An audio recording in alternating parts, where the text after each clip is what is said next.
Okay, so welcome back guys. In this new lecture we are going to start with the bond valuation concept, but before that there is one more small concept that we have to go through, and that is preference shares valuation. If you will see, we have completed all the questions till question number 55, and then we have one question related to the value of preference shares, and then bond valuation will start along with this concept of YTM. So what is this valuation of preference shares? If you will come into the charts, if you will see here, we have seen all the valuation techniques of equity valuation. Okay, first one was equity valuation, the second one is preference valuation. So in the similar manner we valued the equity share, we are going to do the same for preference valuation, preference shares valuation.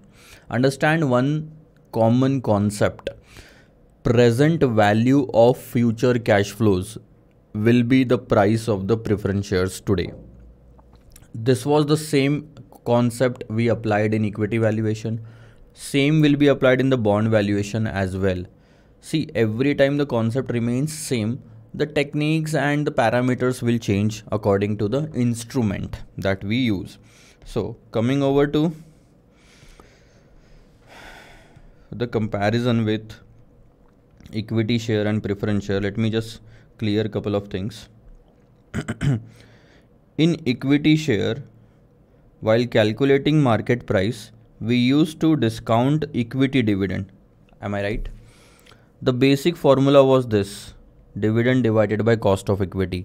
If the growth rate was there in the question, we used to apply it in the formula as well. At that time the formula was like this: D1 divided by cost of equity minus growth, or we can say D01 plus growth divided by cost of equity minus growth. This was applicable when the perpetual situation was there. But in some questions we saw that the time is limited. Let's say for example for 3 years the dividend will be so and so rupees, and after 3 years we will sell the share. At that time we used to calculate the market price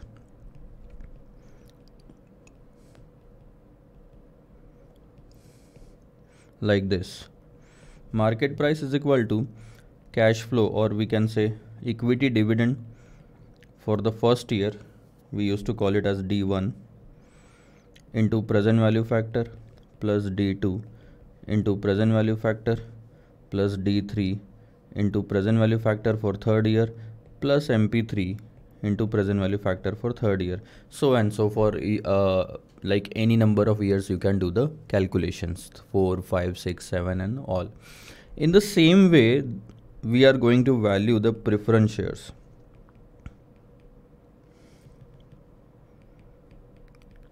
Preference shares are of two types: redeemable, we will call it as redeemable, and the other one is irredeemable. What do you mean by irredeemable? Irredeemable itself means it cannot be sold back to the company. Equity shares are always irredeemable. The only thing that you can do to close the position in equity share is sell that share to someone else. You cannot sell it back to the company unless it is buying back. Okay, there is no expiry date of the equity share, but in preference shares, yes, some shares are irredeemable just like equity shares. Once you buy preference shares, irredeemable preference shares, you will keep receiving the preference dividend every year. But some preference shares, and in fact my maximum preference shares are redeemable, so there is some maturity in years for all the preference shares. Let's say for example 20 years preference share, 10 years preference shares, 5 years preference shares. What happens in that case is, after that particular year completes, all the preference shares will go back to the company, and the company will pay the face value, unless otherwise specified, back to the investor. So at that time the time is limited. In this case time is limited, and we are going to work for preference shares in the similar manner we did it for the equity shares. Have a look. Instead of equity dividend in the preference shares, we pay preference dividend. So we are going to discount preference dividend divided by cost of preference shares. See, while valuing equity shares, you took cost of equity, but while valuing preference shares, you will have to take cost of preference shares, okay? Minus growth, if any. Do you understand this formula? And coming over to the redeemable preference shares, what we can do is we can just discount the preference dividend that we are going to get in the coming years. So let's say, for example, this preference shares has a limited life of 3 years. After 3 years, it is going to mature. Okay. At that time, what is going to happen? Just have a look. Preference dividend for the first year into present value factor at cost of preference for the first year, plus preference dividend for the second year, present value factor for the second year, plus preference dividend for the third year into present value factor for third year, plus, understand, redemption value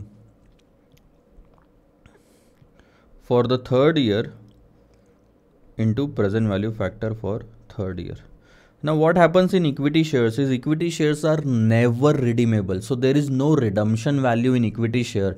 The max that we can do to close the position is sell that share to someone else. So that's why we take the market price at the end of third year. If we are selling the share, we will be selling it at market price. So that's why we take that cash flow. Ultimately, the cash flow that we receive on closing the position matters the most. The same concept, the cash flow that we receive on closing the position of preference share is called as redemption value. The amount that you are getting back. So instead of using market price, we will be using redemption value. But please understand my point.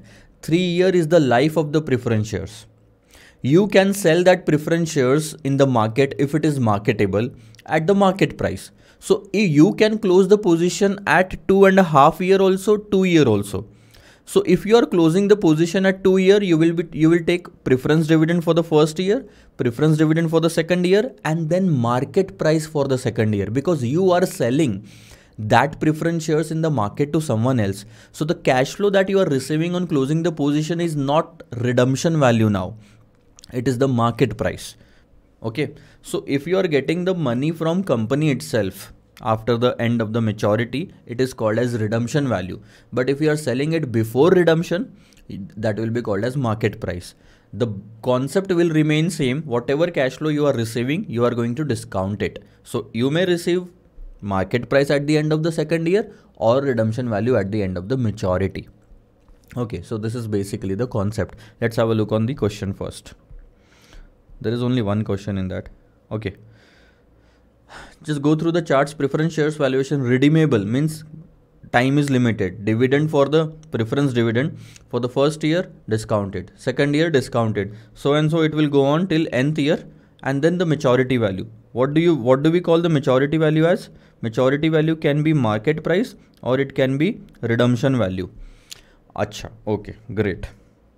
Now what happens in preference shares is like it has a face value. In fact, equity share also has a face value. Preference share also has a face value. So if nothing is given in the question, we assume that the face value will be the redemption amount that the company will be paying to the investors. There can be sometimes redemption happening. You can see the redemption happening at premium. So let's say, for example, 1,000 rupees is the face value of the preference shares. Three things can happen at the time of redemption. Company can say that we are redeeming these preference shares at par. That means you will get 1,000 only. We are redeeming these preference shares at premium of 10%. That means you will get 1,100. Premium means extra amount, 10% of 1,000. We are redeeming it at discount of 10%. That means you will only get 900. So all these three are the redemption values. If it is premium, if it is discount, that will be given in the question. But if it is at par, it may not be given in the question and you will have to assume it. So by default, we are going to assume this if there is a need to be. Have a look on this question 56. The face value of the preference share is 10,000 rupees. Okay. The stated dividend rate is 10%. Understand the fact it is rate and rate is applicable on the face value. So 10% of 1000 will be 1000 rupees preference dividend. The shares are redeemable after 3 years period.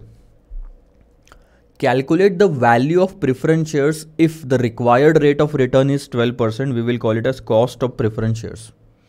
The life is 3 years. 1, 2, 3. What will happen? You will receive 1000 rupees of the dividend, preference dividend, again 1000, and at the end of the 3 year, you will get the redemption value, which will be 10,000. All in all, what you have to do is you have to calculate the value of the preference. And what is the value of the preference shares? Concept says that the present value of future cash flows. Discount it at 12% and you will get the answer. Is it very hard? No. We have seen lots of questions like this. The only thing is the character or the parameters are changing from equity dividend to preference dividend, from terminal value to, you can say, redemption value. Okay. See. First year factor with 1000, second year factor with 1000, and third year factor with 11,000. That is what is happening. And you will get the market price. So in present value terms, what you will be receiving in future is 9519.63. This is going to be your inflow in present value term, and that should be your maximum outflow in present value term. The outflow, if more than this, will result in losses to you. Solve the above equation, we get value of the preference, and then 9519.63 is the preference value. That means this is the theoretical market price at which these preference shares should be selling, not more than that. If we can get these preference shares at an actual market price of, let's say, 9,500, then it's well and good. Actual market price is lesser than the theoretical price. Preference shares are undervalued. Buy it. Getting it? So this was all about the preference shares. This is how you have to solve it. Coming over to bond valuation. Have a look. Now what happens in the bond valuation? First, I think we should understand the structure of bonds. What exactly happens in that?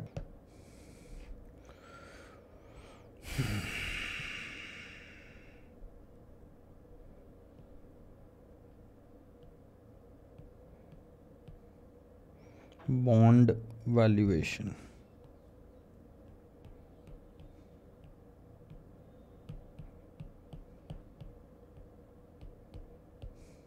Okay.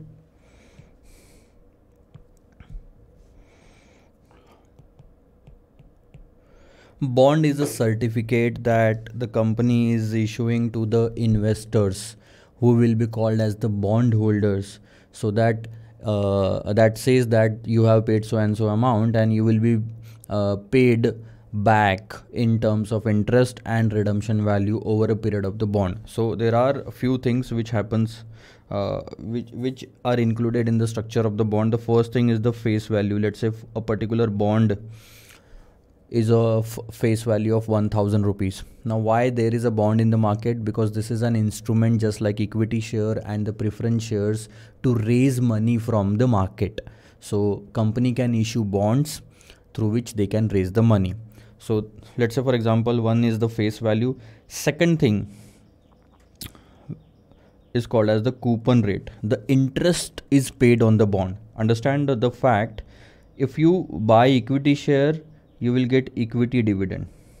If you buy preference shares, you get preference dividend. If you buy debentures, which is nothing but the bonds, you get interest. Or if we say bond, you get interest. Okay, these interests are tax deductible items. Okay. Second, the interest which is given on the bond is called as coupon amount. So the other word for the interest is coupon. So coupon rate is there, let's say 10%, and since it is rate, it is applied on the face value. Okay. This way the coupon amount will be 100 rupees. Am I right? Okay. Then there will be some timeline, or we can say the maturity period, the life of the bond, 5 years. There will be something called as market price of the bond, at which you will be buying or selling the bond. let's say for example it is 1100. So these are few things in the bond. The next thing is very important, which is called as yield.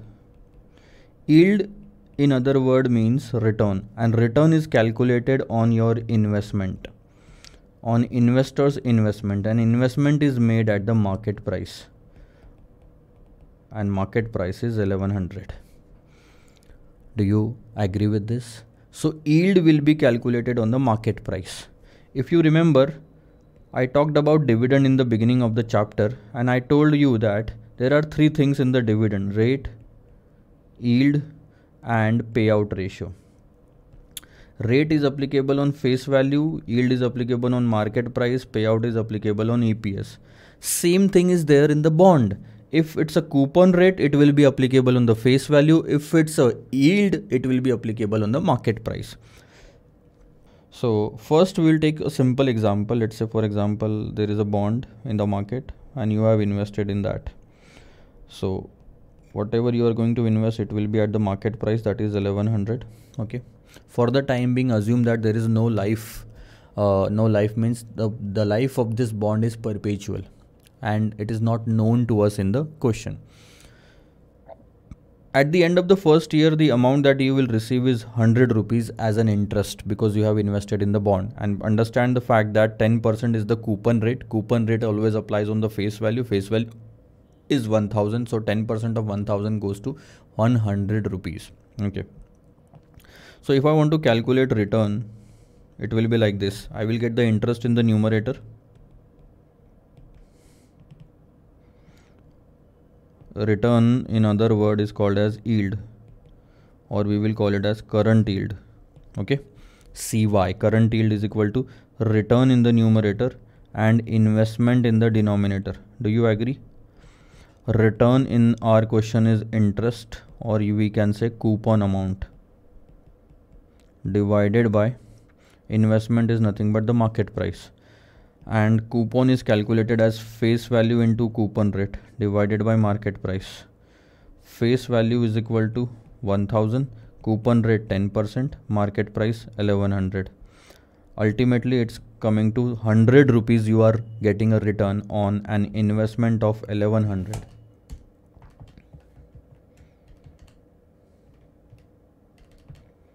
That goes to 9.09%. So now there are four things that you should understand. 9.09 is yield, return, and this is when the what we can say is, this is when the life is perpetual. And this is not something that you will have to remember. This is nothing but the formula of perpetuity. Sir, this is nothing but the formula of perpetuity. Can we calculate that? Yes, sir. Have a look. I will just show you in another way. The formula of perpetuity was annual cash flows divided by rate of interest. In terms of equity, the perpetuity was market price of the equity. Annual cash flow was the equity dividend, right? And the rate of interest was the cost of equity. Am I right? What will happen in term when we talk about the preference shares? It will be market price of the preference shares, preference dividend in the numerator that we will be receiving every year, and cost of preference share in the denominator. And when it comes to bond, the market price of the bond is equal to coupon. That is what the cash flow that we will be receiving every periodic time, or we can say every year, divided by cost of the bond, and that is what our return is, or we can say the yield. In this case, yield, or another term to that is current yield, CY, the rate. Okay, so let's put it this way. 1100 is the market price of the bond. Coupon amount is 100 rupees. You will get to know what is the CY, means at what rate you are getting 100 rupees on 1100. If you do some calculation, it will look like this: 100 divided by 1100. That means coupon amount divided by the market price of the bond. Isn't it simple? Or we can say interest divided by market price of the bond. Isn't it simple? It's coming from the same formula of perpetuity. So I am again going back to the first lecture, which was time value of money, where you learned about this. I told you that this is going to be helpful at many places in the coming time. Okay, but this is the case when every instrument out of this, equity, preference shares and bond, does not have any life. It is not expiring and the life is perpetual. Does not have any life means does not have an end to its life. And end to its life, this is a proper word. And it is perpetual in nature. At that time you can calculate the return like this. But when there is a life of 5 years, at that time we will be calculating yield till maturity. If there is a maturity to the bond, we will be calculating yield till maturity. Simple. So let's have a look at it otherwise. This was the first concept, current yield, which is nothing but interest divided by market price in short. Now coming over to discuss another topic, which is yield to maturity. We will call it as YTM. Okay. Let's just keep it like this: 1, 2, 3, 4, 5. The investment that you are doing here is 1100. That is the market price. Am I right? And you are getting coupon amount every year. That is 100 rupees. And at the end of the 5th year, you are getting 1000 rupees back. That was redemption value or face value, you can say. Now there are two types of return that you are earning in this case after the investment is made. First is called as annual return, which is coupon amount, and the second is the capital appreciation. In this case there is no capital appreciation but a loss, because you invested 1100 and you are getting only 1000 rupees of your principal back. So that means that's a capital loss of 100 rupees to you. But this capital loss is of 5 years in total. So have a look. If we want to calculate YTM, that means the return till maturity, but on per annum basis.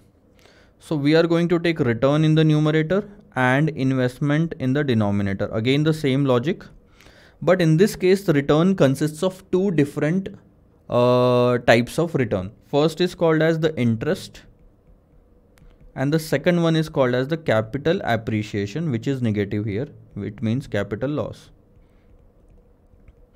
divided by investment. And in this case we are going to take average investment. Why? It's very simple. It is given in the syllabus.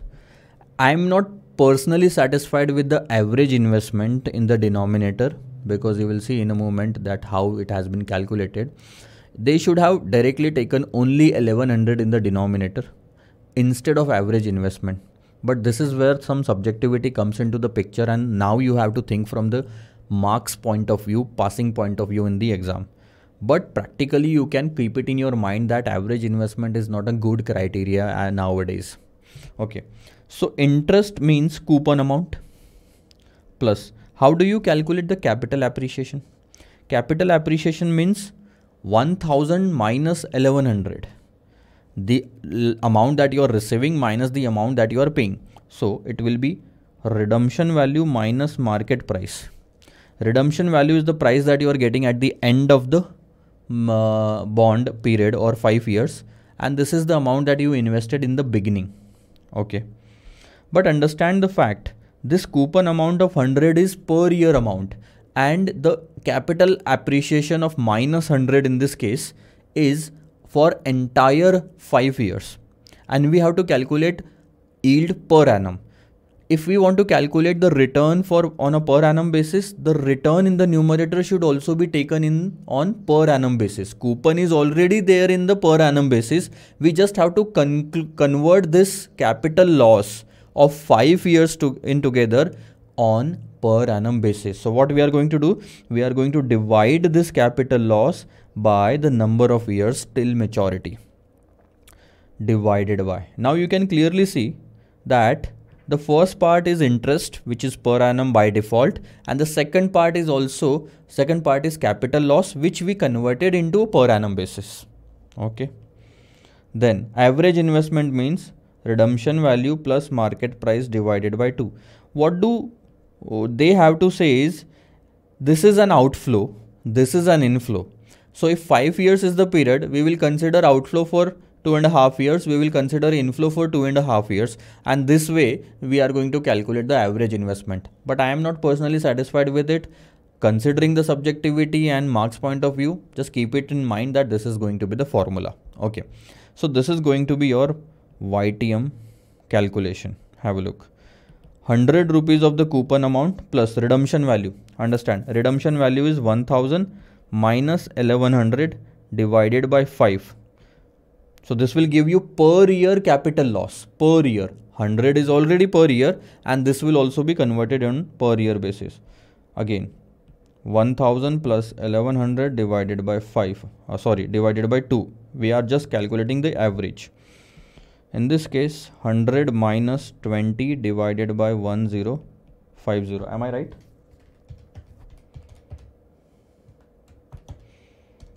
So 80 by 1050 into 100. That gives us 7.62% per annum as YTM. So this is going to be the logic of calculating YTM. YTM means yield till maturity. Now there are two terms that we have discussed till now. Have a look. One was the current yield, and second one was YTM. In current yield, the life of the bond, that means T, is perpetual. There is no limit to it, and it is limited here.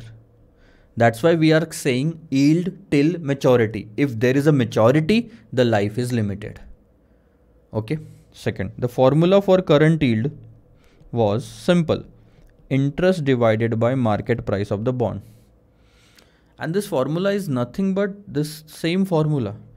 Interest divided by market price. Instead of average investment, you can take market price. Okay.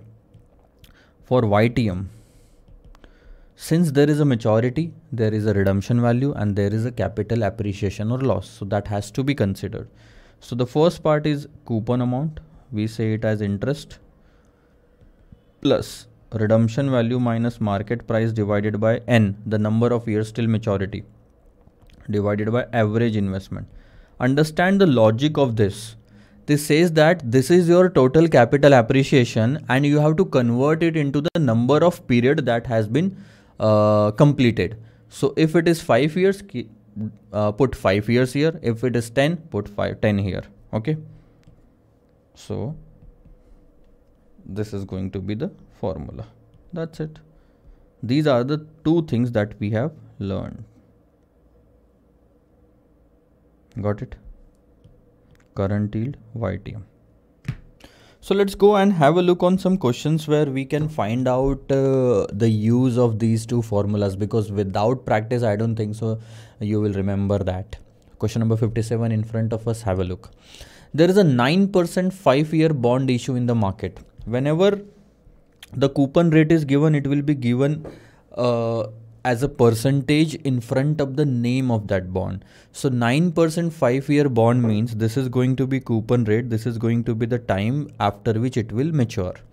The issue price, this is going to be the market price at the beginning that you can buy the bond at 90 rupees, and the redemption price is 105. In this case, what will happen? We are going to assume, yes sir, we can do that in this bond valuation topic. We can assume that the face value of the bond will be 100 rupees, because you can clearly see the issue price and the redemption price is somewhere near to 100 rupees.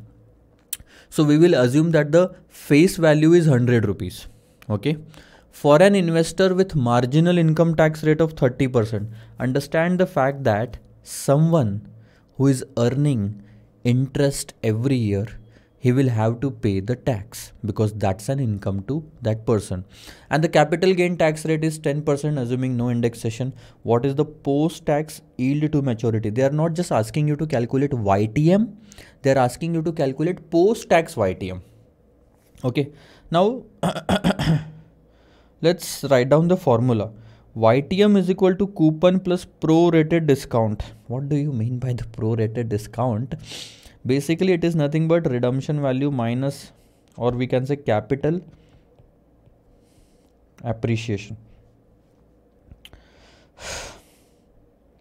Let me just put it this way.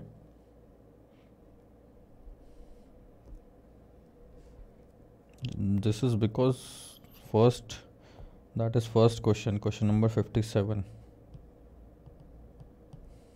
5 years, right?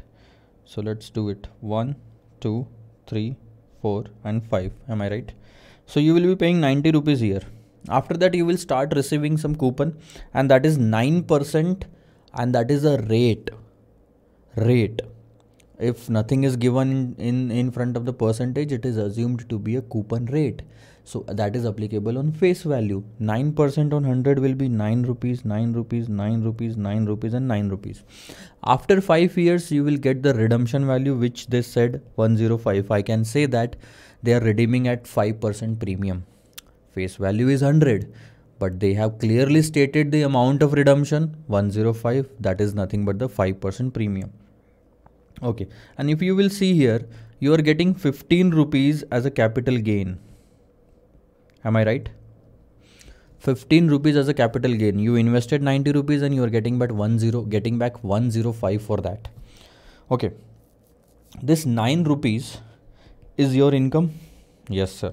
Plus 15 rupees is your income. Yes sir, but 15 rupees is spread across 5 years. We have to convert it into per year. What we are going to do, divided by 5. Getting it? Okay, but these two items are before tax item. These two items are before tax item, and you have to take out the tax from that, because we want to find out not just YTM but post tax YTM. And in that case, we will have to pay the tax to the government.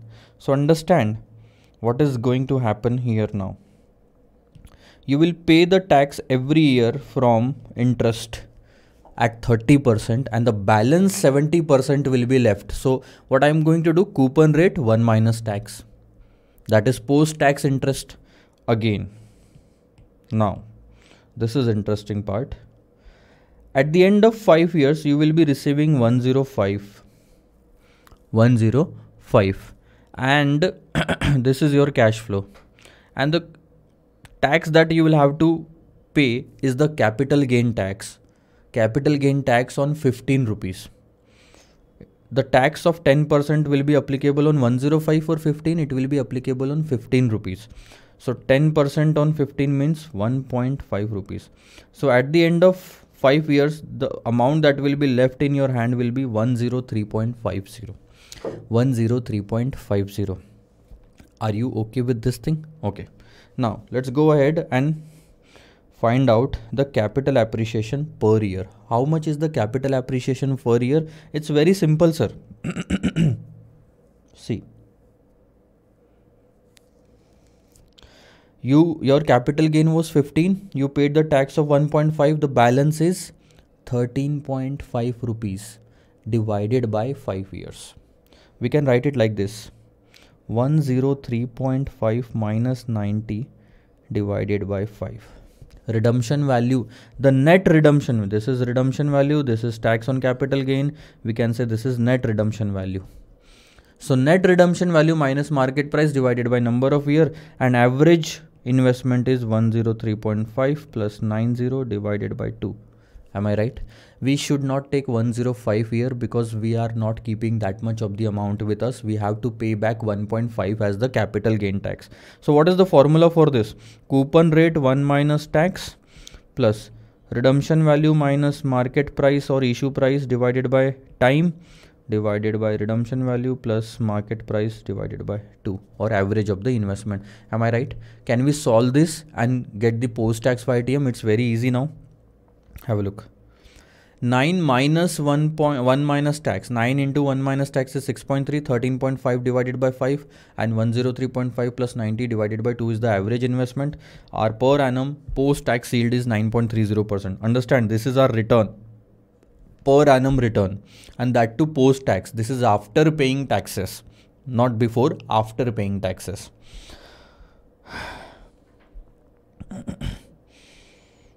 This is homework. Why homework? You just put the formula, put the figures, take the figures from this, and you will get the answer. So I'm not discussing this. Okay, come over to this point. This is going to be interesting part now. Following information is available in respect of the bond. Everything is given to you, and we are going to learn one new concept here. Face value is 1000, coupon rate is 8%. You understand the fact that coupon rate is applicable on the face value. So the coupon amount will be 80 rupees. Am I right? Time to maturity is 10 years, and you can see market price is 1140. Market price is 1140, and that is, there is something new that we are going to learn now. Callable in 6 years at 1100.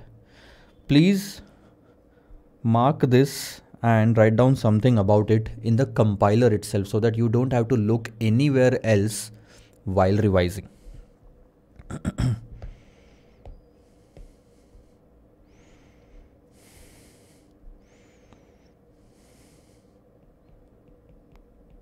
Callable bond, let me write it first. Callable bond are such bonds where call to ask for, where company gets the right, or we can say company reserves the right to buy back bonds from the bondholders before maturity at a stated redemption value. So basically there are two types of bonds. I will tell you. Bonds can be bonds can be of two types. We can say one is callable bond, another one is puttable bond. Callable bond means company can call it back, and puttable bond means investor gets the right, can put it back. So if the bond is puttable, that means investor gets the right that before the maturity they can sell it back to the company and get their money. If they are not happy with whatever is going on after 3-4 years, you can sell that bond back to the company and take your money back from the company. So puttable bond gives the investors right to sell the bond back to the company, and callable bond gives the right to the company to buy the bond. So practically puttable means selling and callable means buying. Okay, in this case these bonds are callable in 6 years. That means the company who is issuing such bonds can call it back after 6 years. So it will end their coupon payment. The coupon payment will also be made only till 6 years. After that the bond does not exist and there will not be any coupon payment. But in 6 years, if the company is calling it back, they will have to pay 1100 rupees. They are paying 1100 rupees. Just a second. Okay.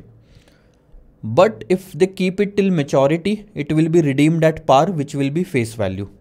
It will be redeemed at par, which will be face value. So where it is written that it will be redeemed at par. See, if nothing is written about the redemption at maturity, we will assume that it is redeeming at par, at face value. Now they have asked us to calculate. Underline, YTM means yield till maturity and YTC means yield till call. It means that if the company calls the bond after 6 years, what is the return to the investor per annum in those 6 years? So that will not be called as yield till maturity, because the maturity is yet to come. Na? This is called as yield till call. Okay, so we are going to do it. Have a look. What type of question is that? Question number 59. 1, 2, 3, 4, 5, 6, 7, 8, 9 and 10. So today you will purchase the bond at what price? 1140 market price. Every year you will be getting some 80 rupees as an interest.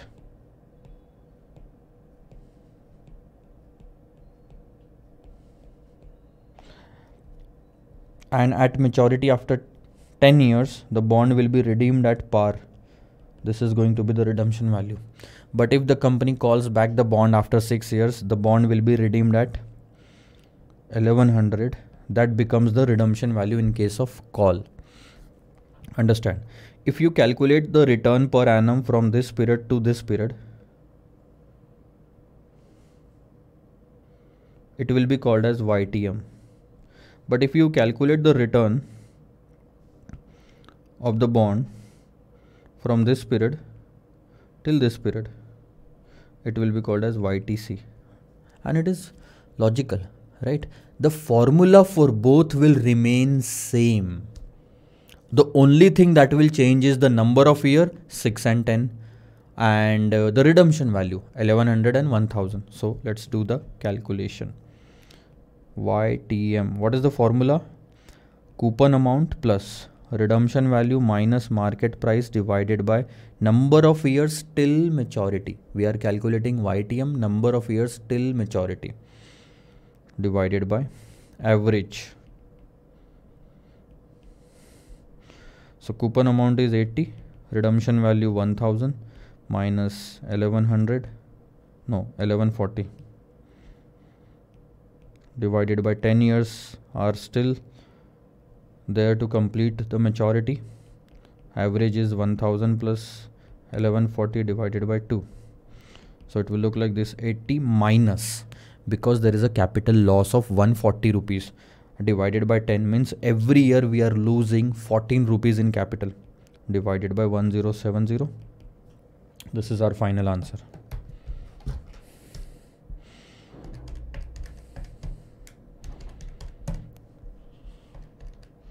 .17%. That this is per annum and this will be called as YTM. Okay, do you understand the calculation? Again, on the other side, if you want to calculate YTC, have a look. Coupon amount plus redemption value minus market price divided by number of years till call, not till maturity, till call.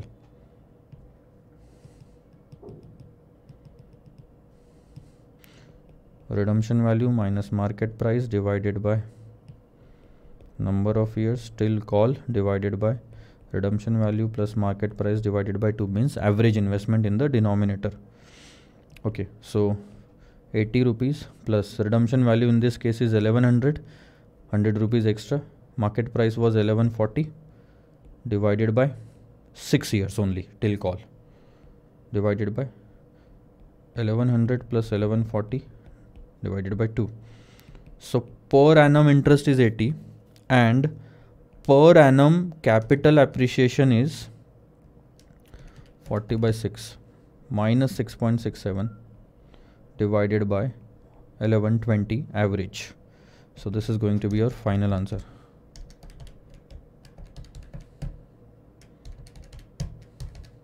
$6.55 per annum. This is YTC. Why it is slightly higher than YTM? Why it is slightly higher than YTM? Because we are getting slightly higher amount of redemption value as in call as compared to the maturity. Rest everything is same. 6.17, 6.55. Let's find out if that is the answer. 6.17, 6.55. Are you happy with this? Okay, so before moving over to question number 60, I think we should discuss about one more concept. Earlier we discussed about the two concepts in the bond valuation. First one was the current yield, the second one was the YTM. Now let me take you to the main concept, which is bond valuation. The third one we can say. How to calculate the bond value? See, before answering this, let me ask you one question. How were you calculating the market value of equity shares? How you were calculating the market value of preference shares? In the same concept, with the same concept, you will have to do it with the bonds. Okay, so let me just take it this way. If this is the bond, and let's say for example it is having a maturity life of 5 years, what is going to happen after you purchase the bond at actual market price?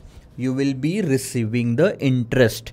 Every year you will be receiving some kind of interest. Okay, and after 5 years what will happen? You will get the redemption value. How to calculate the bond's theoretical market price today? It's very simple, sir. Present value of future cash flows. Simple. What will be the discount rate, sir? In cost of equity it was KE. In preference shares it was KP. What is the discount rate in this scenario? It will be YTM. The required rate of return for the investors in bond is the YTM, the return that they are expecting. Okay, so that was something that you learned to calculate in the previous couple of questions. Now, if this is given and question is asking you to calculate the market price, can you do that? It's very simple, sir. Present value of future cash flows. Now understand one thing. Most of the time in bond, the interest will be same for all the 5 years. Unlike equity share where the interest was, where the equity dividend was growing and it was different every year. But interest in this case will be same. At that time, what you can do, you can apply the formula of annuity, right? And multiply it with the annuity factor to make your calculation simple. So going with the market price of equity, it was like this. D1 into present value factor for first year plus D2 into present value factor for second year, so and so, D5 into present value factor for fifth year, plus market price for fifth year into present value factor for fifth year. It was like that for equity. Same is with the preference shares.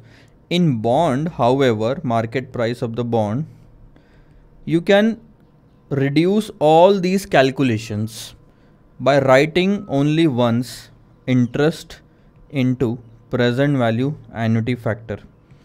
And why you can do this? YTM for T years. See, in this case, D1, D2, D3, D4, D5 were the different figures. It was not all same. But in this case, interest is same every year, and that's why we can just write it once and do the total of PVF for 5 years. We will call it as PVAF.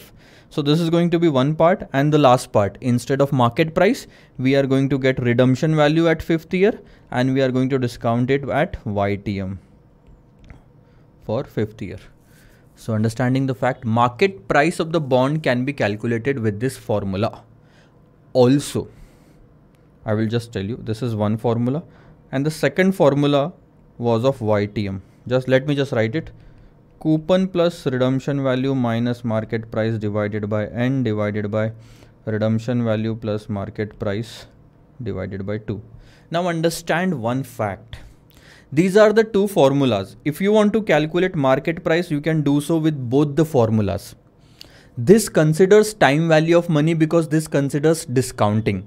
This does not consider time value of money. So practically this is not recommended formula, but this is okay. However, in exams you can calculate the YTM also with both the formulas. In the institute's material also, sometimes while calculating YTM, sometimes they have used this formula, sometimes this one. While calculating the market price, most of the time they have used this formula and sometimes this one. And the question also clearly says that you can use any of the formula. Question means the answer or institute's notification says that you can use any of the formula. My suggestion to you, which I have experienced it most of the time, If the question is asking you to calculate YTM, use this formula. This is called as average method because you are averaging everything here. This is called as average method.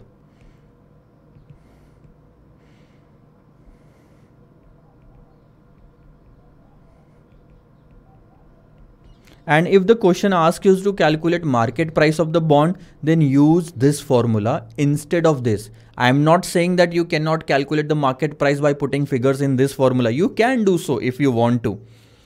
But the better one is this. So this is called as discounted cash flow method.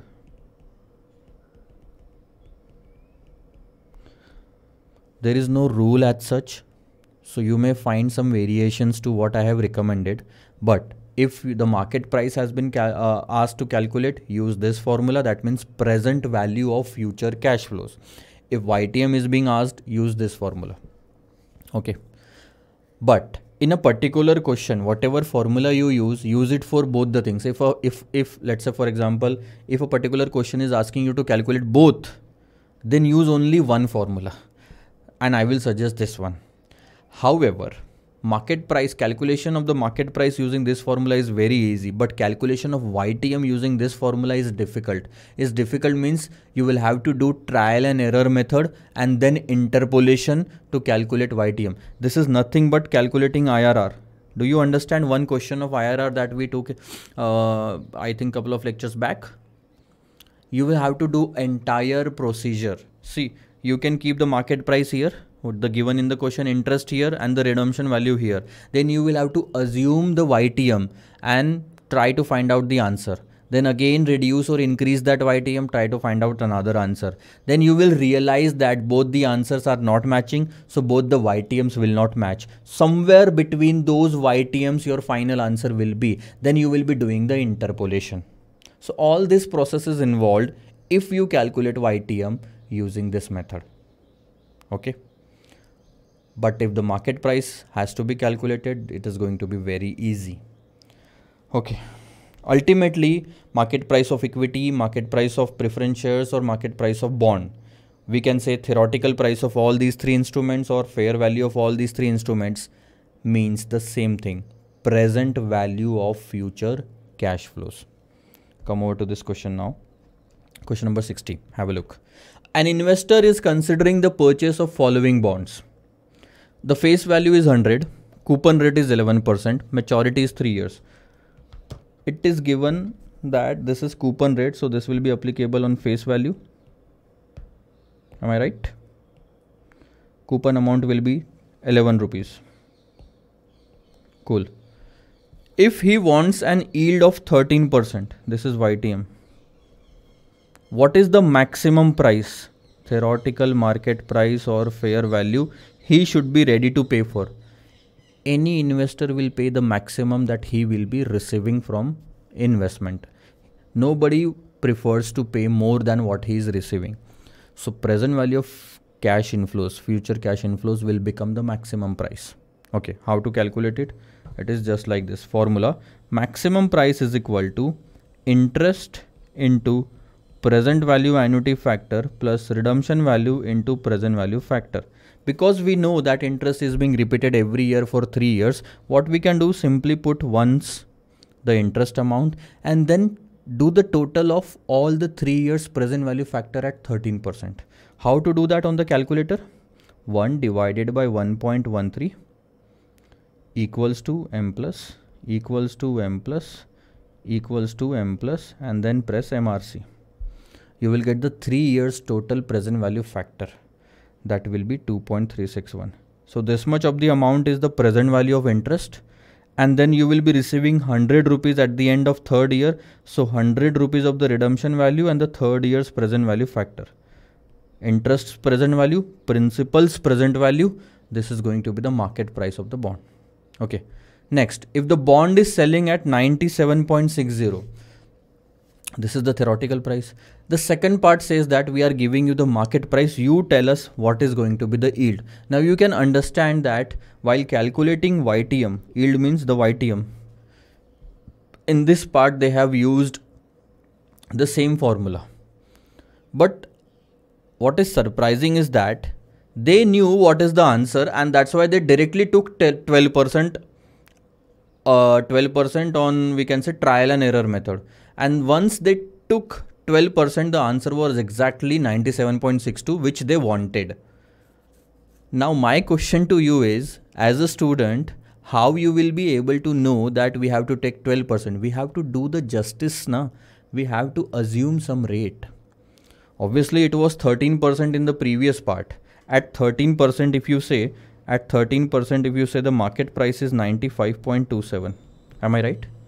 At 13%, the market price is 95.27, and you have to increase the market price. Understand the logic now. YTM and market price. At 13%, the market price was 95.27. You have to increase the market price to 97.60. So if the market price has to be increased, the YTM should be decreased. We learned this in the IRR method, that if the price has to be increased or the NPV has to be increased, we have to reduce the rate. Inverse relationship. So in this part, I can conclude that YTM is inversely related to the market price. This is all based on the economics part, demand and supply. If the demand is high, the market price of the bond will go up, or market price of whatever goods you are going to buy will go up, and the returns will go down because you are buying at a costlier price. Okay, forget about that. Come over to this point. So that's why what the question did is, they saw that 97.60 that they want is very close to 95.27, or I can say is closer to 95.27. Very close is not a proper word. So what we did is, we just reduced a small percentage, that is just 1%, and they tried it at 12%. They tried calculating market price at 12%, and they found that we are coming exactly or approximately to the same price that we want, and that's why 12%. Otherwise, if you would have taken 15% or 11%, then you would have done one more calculation and then did the interpolation. Then you will have to do the interpolation, and then you will arrive at 12%. So we'll see if that is required in some other question. I'm just skipping this part for now. Okay.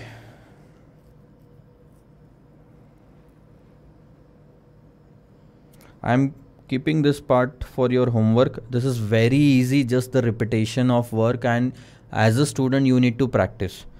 Nominal value of 10%, this is coupon rate bond issued at par. Issued at par means market price is equal to face value. Am I right? Market price is equal to face value. Market price is equal to face value. Issued at par is 100 rupees. So face value, market price, and face value and the market price are same, which is 100. The bonds are redeemable at 110. This is going to be our redemption value, and this is going to be the time, that is 5 years. Now they are asking you to calculate the value of the bond. What is the formula for calculating the value of the bond?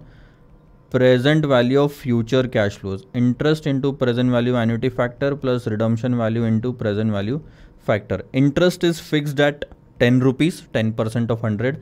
Redemption value is fixed at 110. But they are giving you different types of yield. So take 8%, calculate PVAF, put it here, calculate PVF of 5 years, put it here, and then calculate the market price, and do the same with other rates, 9%, 10%, 11%. You can see as the YTM increases, the market price will fall, because there is an inverse relationship between the market price and the YTM. As the YTM increases, the market price will fall. See, I will show you. You can see at 8% it was 114.84. Then you increased the YTM by 1%, market price has gone down and down and down. So you can clearly see as the YTM increases, market price goes down. There is an inverse relationship between both of them. And it is obvious. See, I will tell you.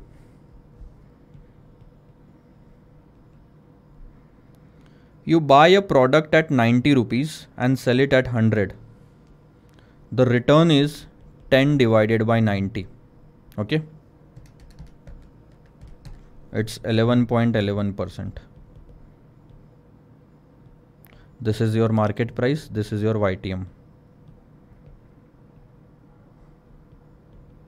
I will take another example.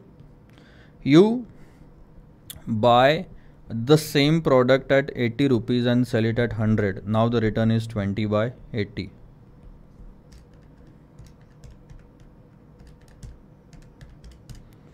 %. You can clearly see one thing. As the YTM has increased from 11% to 25%, market price has decreased. Obviously, if you are going to buy at a cheaper rate, then only your return will be higher, na? Getting it? So there will always be an inverse relationship between YTM and market price. Okay, I'm done with that part. Second part, what will be the value? When will the value of the bond be highest? Just remember, without looking at the answer, you can clearly say that the bond value will be highest when the YTM is lowest. Simple. It is 8%. At that time, the bond value will be highest and then it will go down and down and down.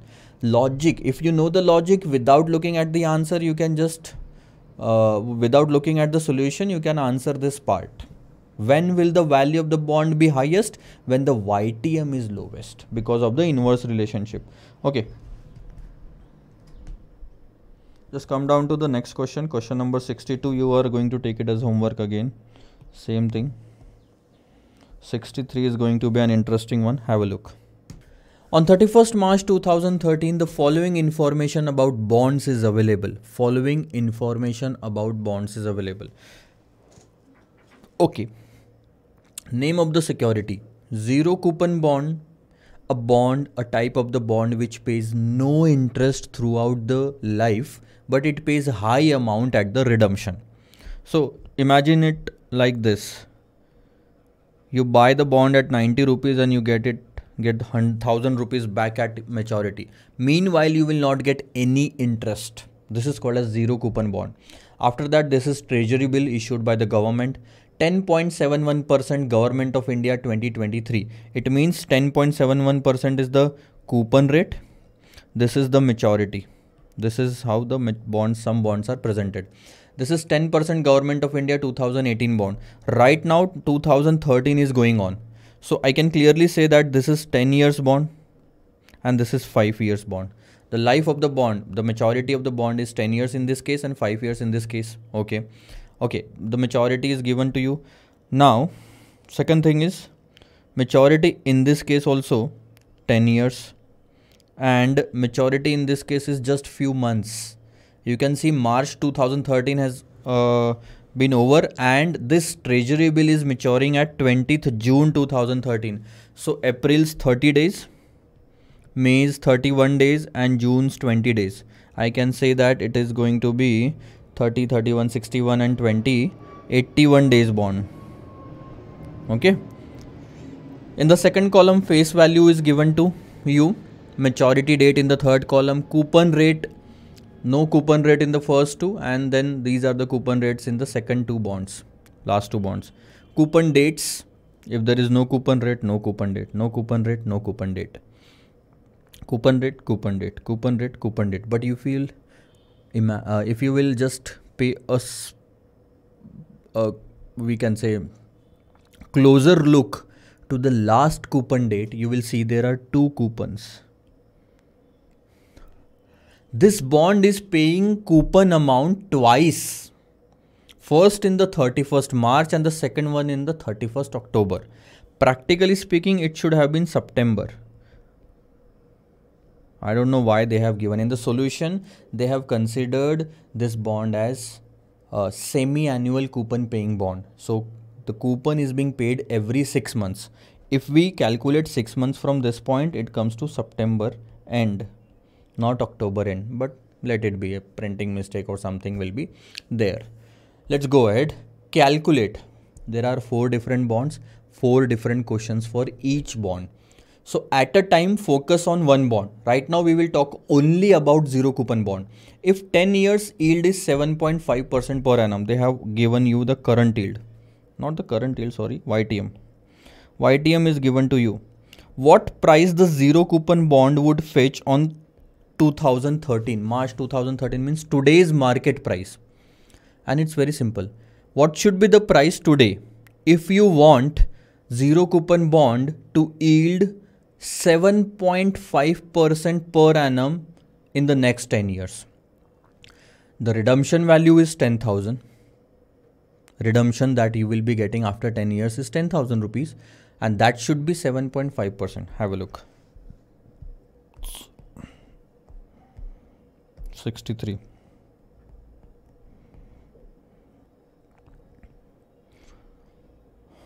One, two, three, 4, 5, 6, 7, 8, 9, 10. They want you to calculate this price.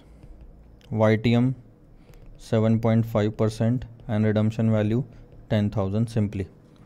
If nothing is given in the question, redemption will be at face value, par, that is 10,000. Calculate the market price. Can we do that? Yes, sir, we can do that, and this is the simplest form. How much you will invest today, which will make that amount 10,000 in 10 years at 7.5%. No other formula than the compound amount. See, compound amount is equal to principal in bracket 1 plus r divided by n. We don't have to do it, to the power t. No compounding is there, na? Only yearly compounding is there. So you don't have to write down r divided by n.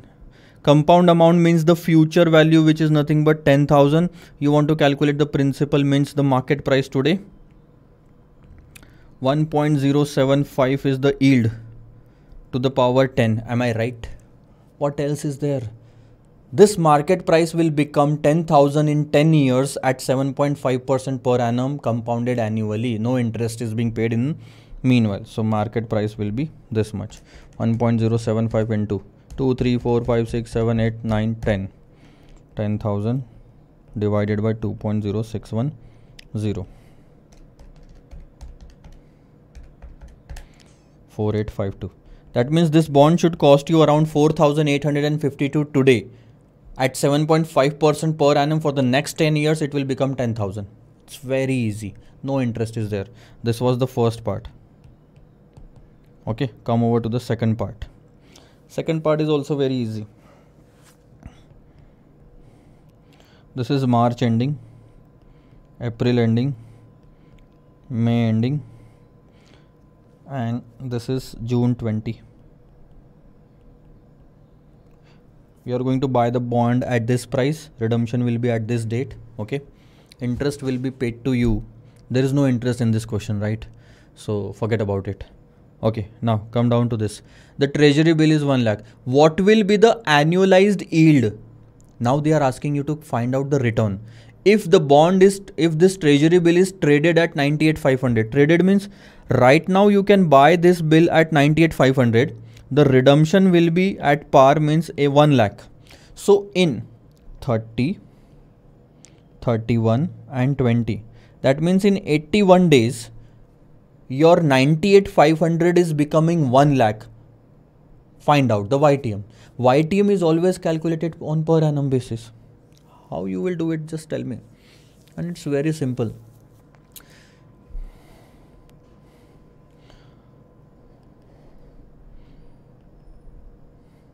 First, you can calculate the return for 81 days and then convert that return of 81 days into 365 days.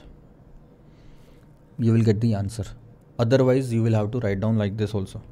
See, 1 lakh minus 98,500 will be your return divided by your investment.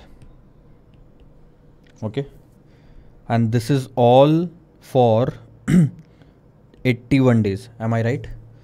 This entire return is for 81 days. What will be the return for 365 days? Because we want to always calculate YTM or present YTM on per annum basis multiplied by 100. Is there anything wrong in this formula?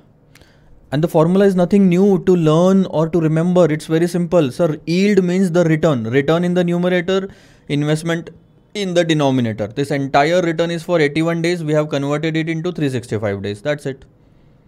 So 1,500, 98,500. So you can see that into 100, 1.5228 is a return for 81 days. What will be the return for 365 days? So just divide 1.5228 by 81 days. You will arrive at 1 day's return. Multiply it with 365 days return and you will get the answer 6.86%. Second answer, and that too per annum. Getting it? Have a look. 6.86. See, face value means the redemption price divided by price. This much is the return for 81 days. How much will be the return for 365 multiplied by 100? If you want to do it, otherwise also it's okay.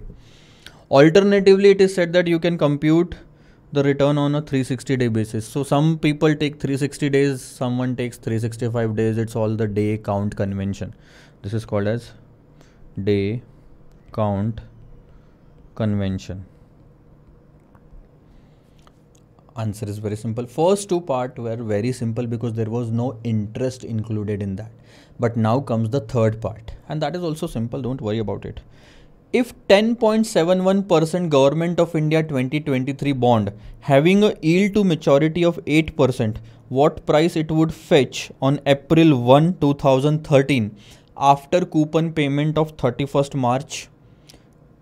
We will call it as X interest market price, X coupon.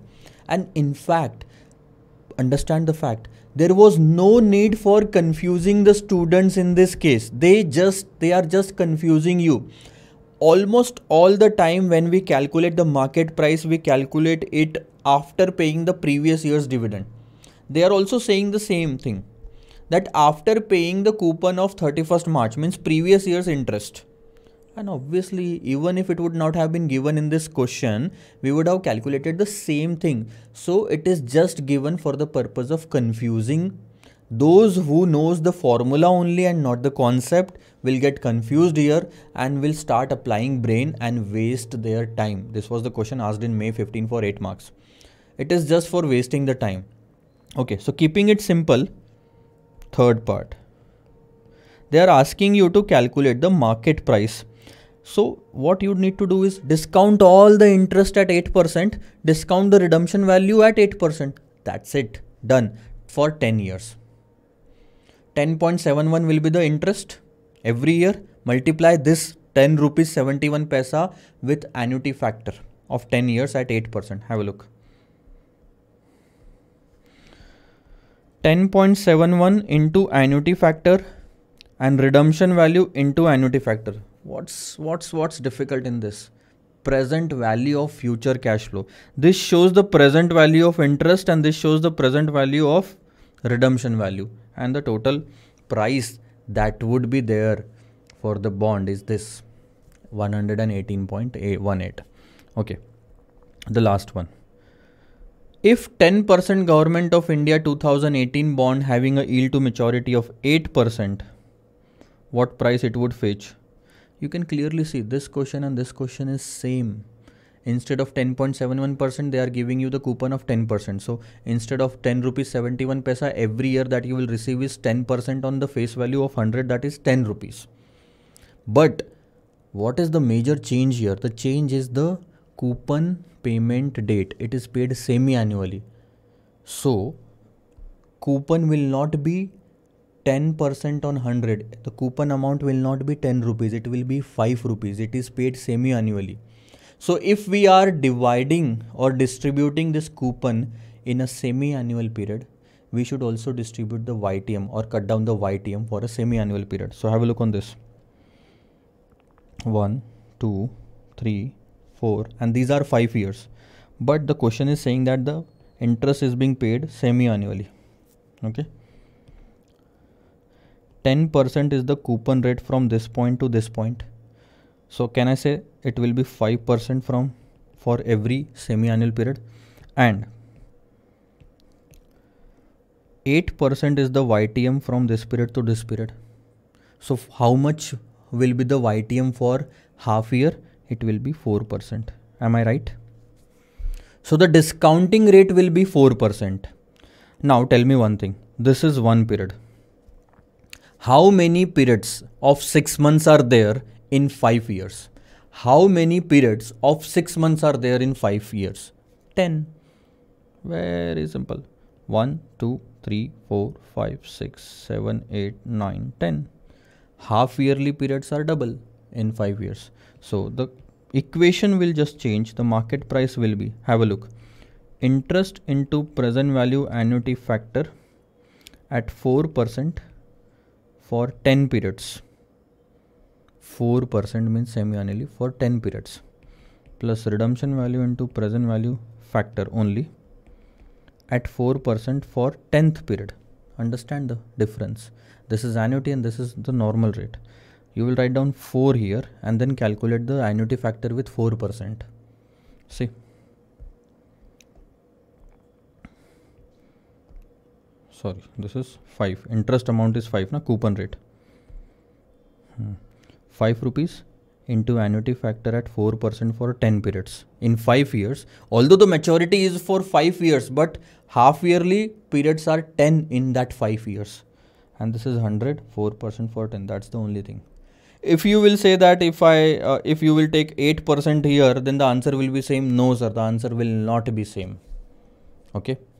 So please make sure if the semi-annual period is there, you take the half coupon and half YTM to solve the question. That is what the learning is in the fourth part. Okay, moving ahead to the next question. All these prices that we have calculated are called as theoretical market price. Theoretical market price. This will be compared at the end with the actual market price in order to say that whether the bond is undervalued or overvalued or correctly valued. Do you understand this? Undervalued bond, buy it. Overvalued bond, sell it. Correctly valued bond, hold it. That's what the ultimate decision is. Why we are calculating this. It's not just going on and on with the questions. You should know why you are calculating this price. Coming over to the question number 64. Have a look. Interesting one. We have to calculate the market price. Okay. Be clear about it. This is going to be the market price calculation. 10% Government of India security currently quoted at 110. Market price is already given. Currently quoted means the market price is already given to us. But wait, 10% is the coupon rate and 110 is already market price. But yield is expected to go up by 1%. So after the yield goes up by 1%, you will have to calculate the market price. What is the current yield? It has to go up by 1%, na? But before that, we should know the current yield. So 10% is the current yield, just make it 11% and do the calculation. No, you are wrong. They are saying yield has to go by 1%, not the coupon rate. And most of the students will do it wrong because they are going to consider coupon rate as the yield and they are going to increase it to 11%. That's where all the concept goes to the garbage. Okay. So have a look on this. The question is very simple. Current yield calculation will be interest divided by market price. That is what we learned, isn't it? Interest is calculated as face value multiplied by coupon rate. And now we will have to assume face value. Since the current market price is 110, we will assume the face value to be 100. Coupon rate is 10% divided by market price 110. Current market price is 110, right? So we will get the current yield. That is 10 divided by 110, which is going to be 9.09%. This is the yield which will go up by 1%. Add 1% to it. The new yield will be 10.09%. So now repeat the process. Now repeat the process with the new yield. So current yield is equal to interest divided by market price. I can write down market price is equal to interest by current yield. Interest is 10 rupees. Current yield is 0.1009. That means 10.09%. You got your answer. 10 divided by 0.1009. That's 99.11. Do you understand this fact? Okay. Next. A bond with 7.5% coupon interest, face value 10,000, term to maturity 2 years, presently yielding 6%, pays interest half yearly. Half yearly interest, total number of years 2. That means the number of periods will be 4 half years, 4 period includes 2 years. Okay, so if it is half year, this has to be half, that is 3%, and this also has to be half, that is 3.75%. 3.75 on 100 will be 375 rupees. So have a look. Present value of interest, they did not do any calculation here. I don't know why. Okay, let's write it down. Present value of interest is nothing but 375 into, or I will just start from here. See, 375 into present value annuity factor at 3% for 4 periods. Because it is half yearly, the number of period will be double, 2 into 2, 4, and the percentage will come down to half. Plus redemption value, which is I think 10,000, into present value factor at 3% for 4th year. So 1 divided by 1.03 for 4 times, right? Equal to m plus, equal to m plus, equal to m plus, and equal to m plus. That goes to 3.717. So 375 into 3.717 plus 10,000 into 0.8885. 0.8885. 4th year's factor. This will be 1394 and this will be 8885. Understood? Most of the people does the what mistake students do here is they remember that they have to bring this coupon rate to half, but they forget to reduce the YTM to half. Even I will be very frank with you, couple of years back when I was solving the same question in the class, I did the same mistake. I took 375 and discounted all the cash flows at 6% itself, not the 3%. So yes, when a teacher can do the mistake, like when a teacher can do this mistake, teacher can make this mistake after so many years of teaching, why students will not be able to do it? Why students won't be doing this mistake? So yes, that's my job to remind you. Mistakes will happen. The only thing that you can do is you can be alert and reduce the number of mistakes. You cannot negate it. Never. Question number 64 is over. Question number 65 is interesting. Have a look. Based on the credit rating of the bond, Mr. Z has decided to apply the following discount rates for valuing the bonds. And this question is very easy. Just a piece of new information is there that I will have to explain. See, whenever someone comes up with the bonds in the market in real life also, first they goes to the credit rating agencies, so that agency will do all the analysis, research, and then come up with a rating towards their bond. Okay. AAA, AA and A. This is the rating. AAA is very good. AA is little less than AAA and A is little lesser than A. Now,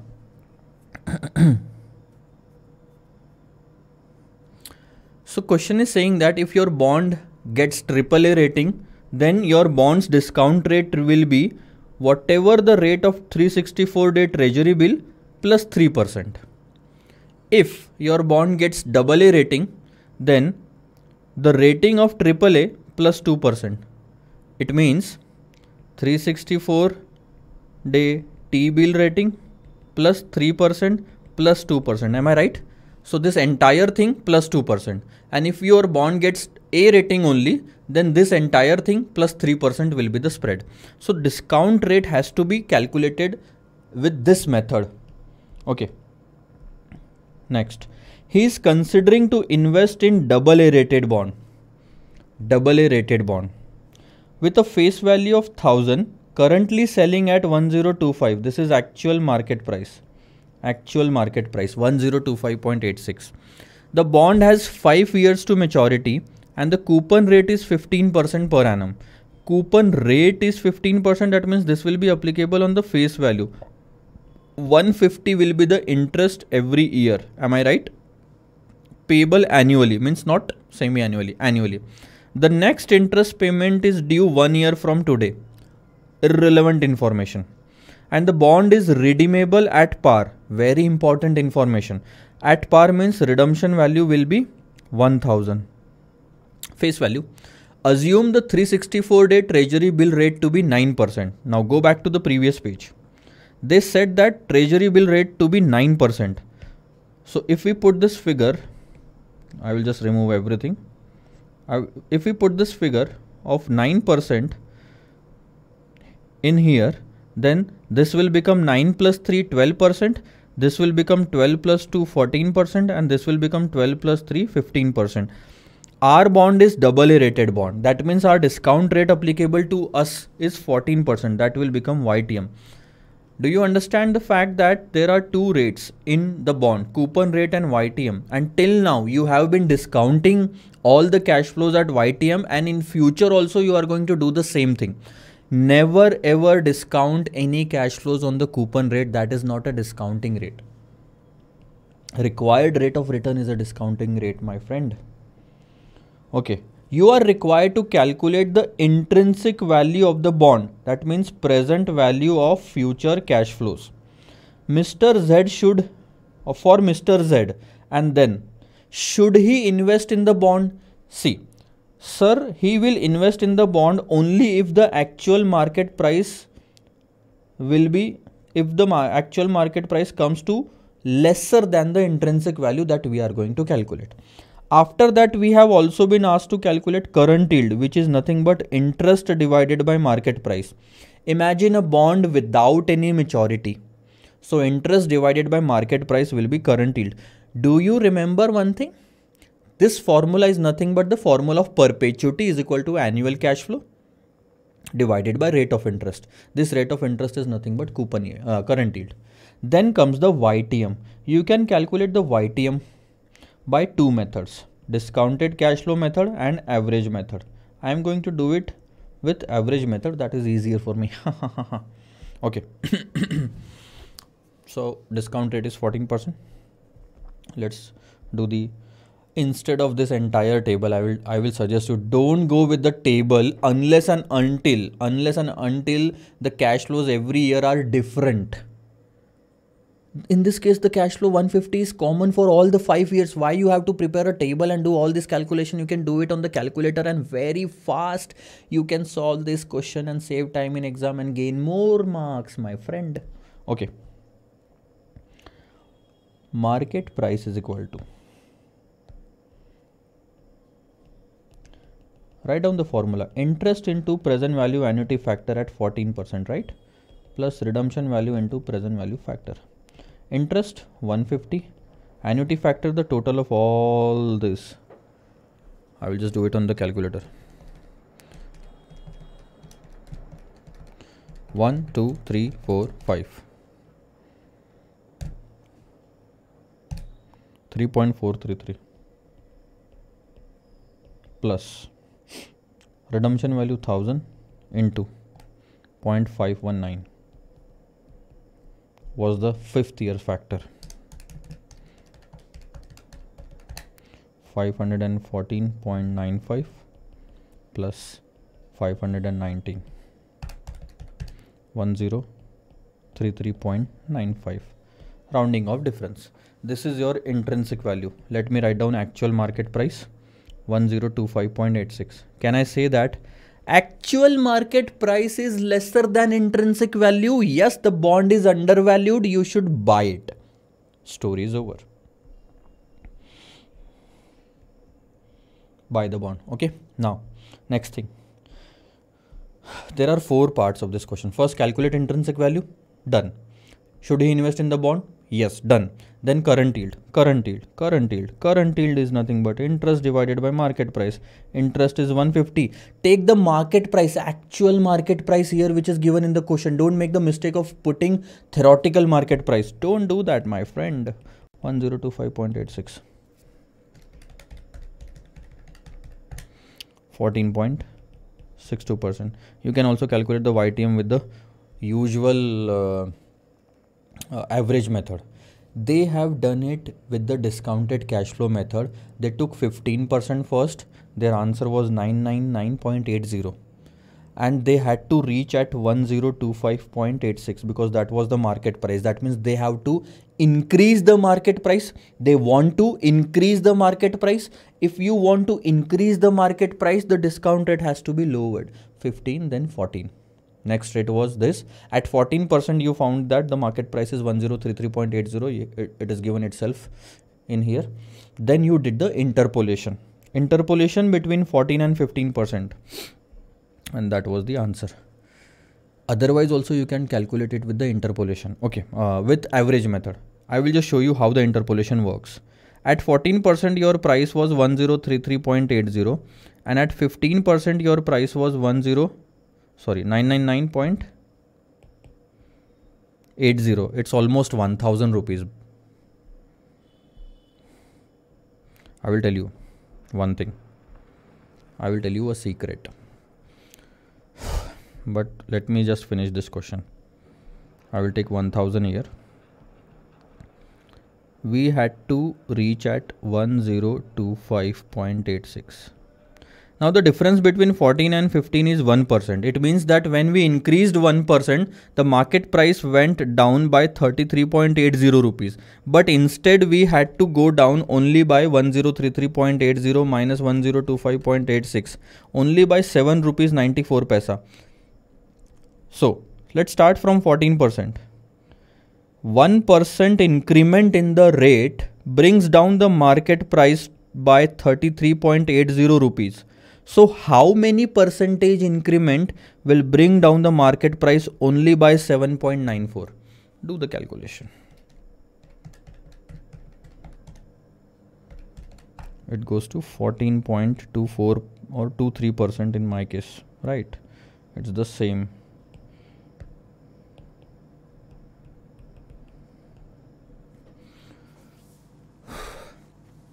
Happy? You can do it by average method also. I told you that is very easy. Before moving over towards question number 66, I want to tell you something, and that's a secret. It has one assumption. First, I will tell you the assumption. Redemption should be at par. If the bond is redeeming at par. Now, let's take some figures. Face value 1000, coupon rate 15%, market price, or let's say time. Time is 5 years. Anything. And YTM is 15%. Okay, let's find out the market price. Market price is equal to interest into present value annuity factor at YTM, which is 15% for 5 years, plus redemption value into present value factor at 15% for 5th year. Interest every year is 150. Getting it? 15% on 1000 into annuity factor at YTM. YTM is also 15%. Are you getting it? Coupon rate and YTM are same. So if I want to calculate the annuity factor, 1, 2, 3, 4, 5. 0.497 is the 5th year factor and the annuity factor is 3.352. Let's do the calculation. 50, 2.80 plus 497, right? It comes to 999.80. That is approximately 1000. That's just rounding off difference. So can you see that the market price is also 1000 rupees? Can I say with this, if coupon rate is equal to YTM, or in another way, to put it in another words, if YTM is equal to coupon rate, market price is equal to face value. Just understand, with the condition that the redemption will be at par. Redemption will be at par. If YTM and coupon rate are same, market price and face value will also be same. Getting it? Now let's change one thing. In this example, let's change YTM, second part. Now we are going to reduce the YTM from 15% to 10% and calculate the market price again. Tell me one thing. I told you that the YTM and the market price has inverse relationship, and from 15% I am reducing the YTM to 10%. If the yield is being reduced, the market price will get increased. That is what you should understand. The market price will increase. What will be the market price? 150 into present value annuity factor for 5 years with 10% will be 3.791, I think. 1, 2, 3, 4, 5. 3.791 plus redemption value 1000 into 0.621. Right. 568.65 plus 621. So the market price is 1189.65. Can you clearly see that the market price has gone up from 1000 rupees to 1189.65? If the YTM decreases, market price increases. Now in this question we can say, in this particular scenario we can say YTM is lesser than coupon rate. Am I right or not?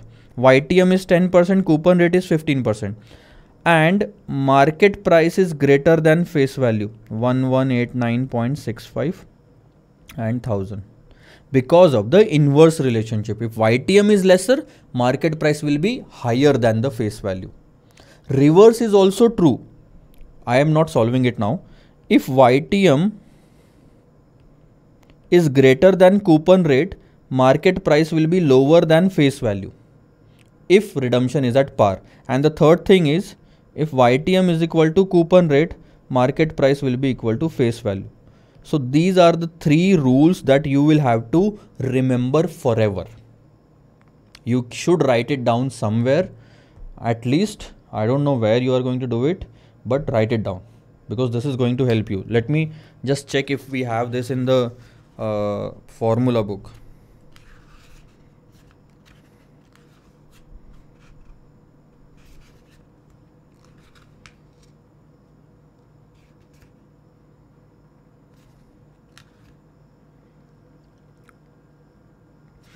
Not in the formula book, but you should write it down somewhere. Better you do it in the formula book itself, wherever you find a place, because this is very important with this assumption that I told you, right?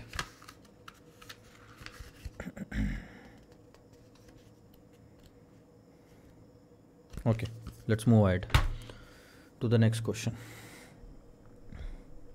Question number 66.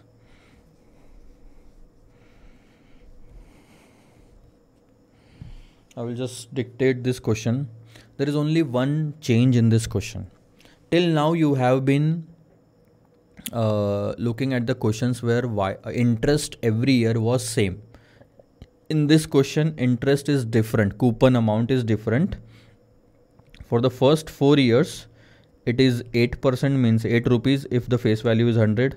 See, face value is 1000, that means 80 rupees for the first 4 years. So total number of years are 10. What you can do is 1, 2, 3, 4, 5, 6, 7, 8, 9 and 10. They are asking you to calculate the market price. Market price is nothing but the concept will remain same.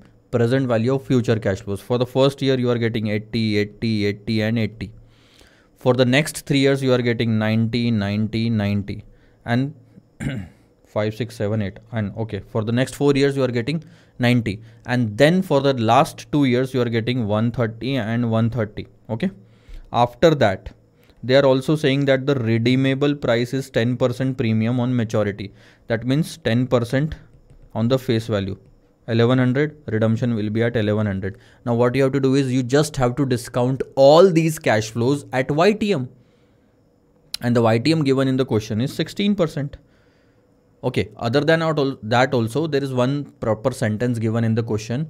The current market rate on the similar debenture is 15% and the company wants that this issue should yield 16%. We are talking about this issue only, na? So the rate applicable for us is 16%. At 16%, the discount rates are given to you. Apply the discount rate and you will get the values. That's it, nothing else. The only difference in this question is different types of coupon on different years. So in order to reduce the calculation, you can do it like this.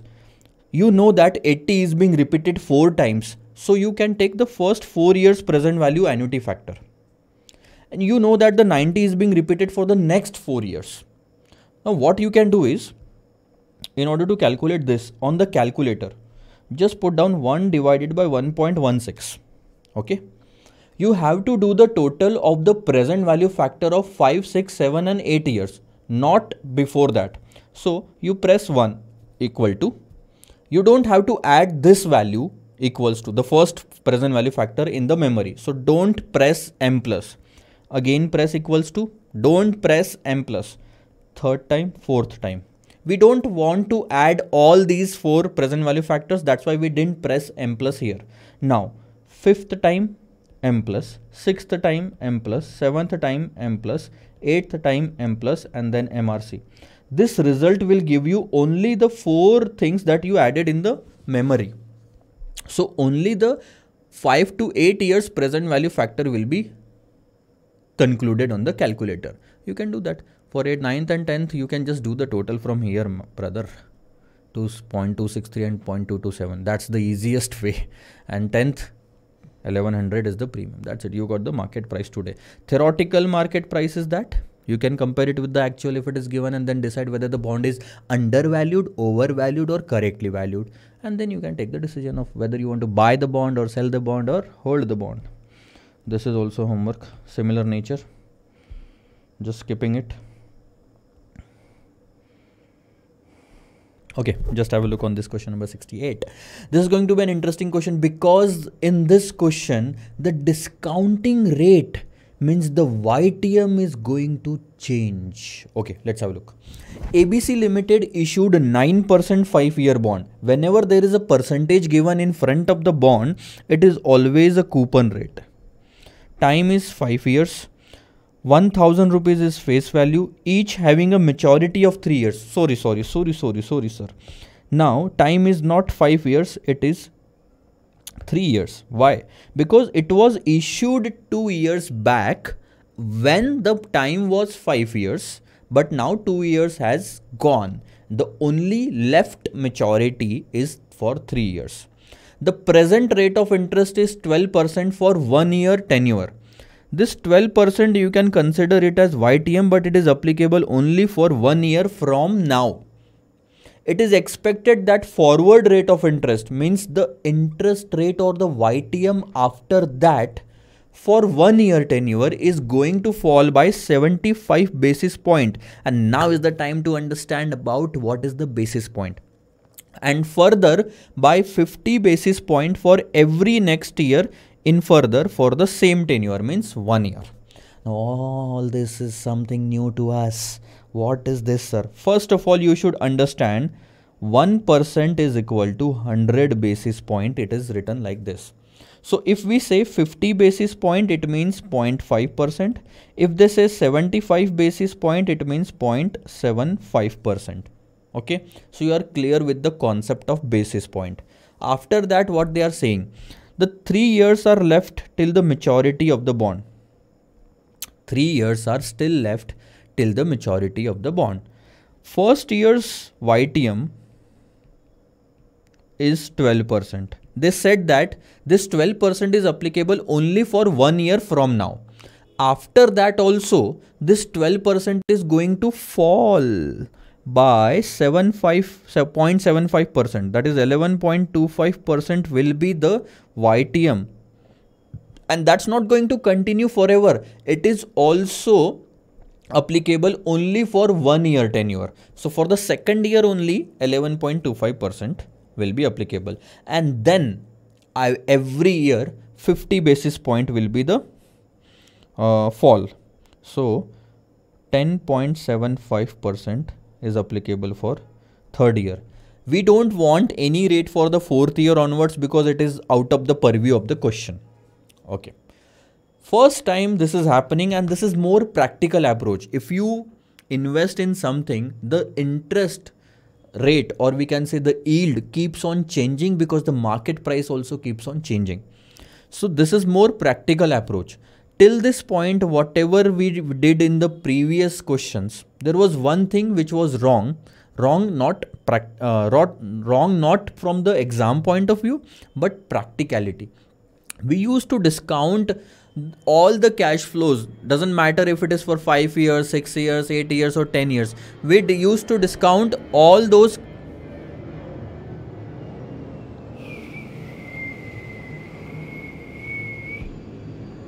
Just let that pass. Okay, we used to discount all those cash flows at a single rate. That means we were assuming every year the return will be same, which is not at all practical, and this is more practical approach. Now what is going to be the difference in calculation? It is very simple. If you are going to discount a cash flow here, it will be discounted at a rate of 12%. But if you want to discount a cash flow at the second year, it will be first discounted by 1 year at 11.25%, so that you will bring this cash flow to this point at 11.25%, and then you will discount it again at 12% to bring it down to 0th time. Because all the cash flows which will pass from this phase, first year, will have to be discounted by 12%. All the cash flows which will pass from the second year will have to be discounted at 11.25%. That means the third year cash flow will be discounted with 3 different rates. 1 year with 10.75, another year with 11.25, another year with 12%, in order to bring it to the 0th time. So now calculating the present value of cash flow 3 will be little difficult, or we can say it will take time, because you will have to apply 3 rates to bring it to 0th time. That's the only meaning. Okay, then moving ahead, this bond has a beta value of 1.02. Beta is a concept covered in the portfolio management chapter, but still the understanding that is required here is this much only. It represents risk, and higher the risk, higher the value. That means we have to multiply the theoretical value by 1.02 to arrive at the risk included value. That's it. Simple meaning is this much only at this point. If the beta would have been 0.8, the value would have decreased because the risk is less. The market's risk is 1 and this bond's risk is 1.02. That means this bond is riskier than the market. So this bond should also have a higher value. That is what they are saying. Why higher value? Because it can give higher return. So the demand will be higher and the value will be higher. Okay. And is more popular in the market due to less credit risk. Understand. Underline the more popular means more demand. More demand means higher the price. Okay. First we will find out intrinsic value of the bond. How to do that? How to do that? Market price is equal to first year's cash flow divided by 1.12. We are to discount it by 1 year only. Acha, what is the coupon rate? I just forgot it. The coupon rate is 90 rupees, right? 9% on 1000. Can I do it like this? 90 rupees discounting of the first year's interest. Then 90.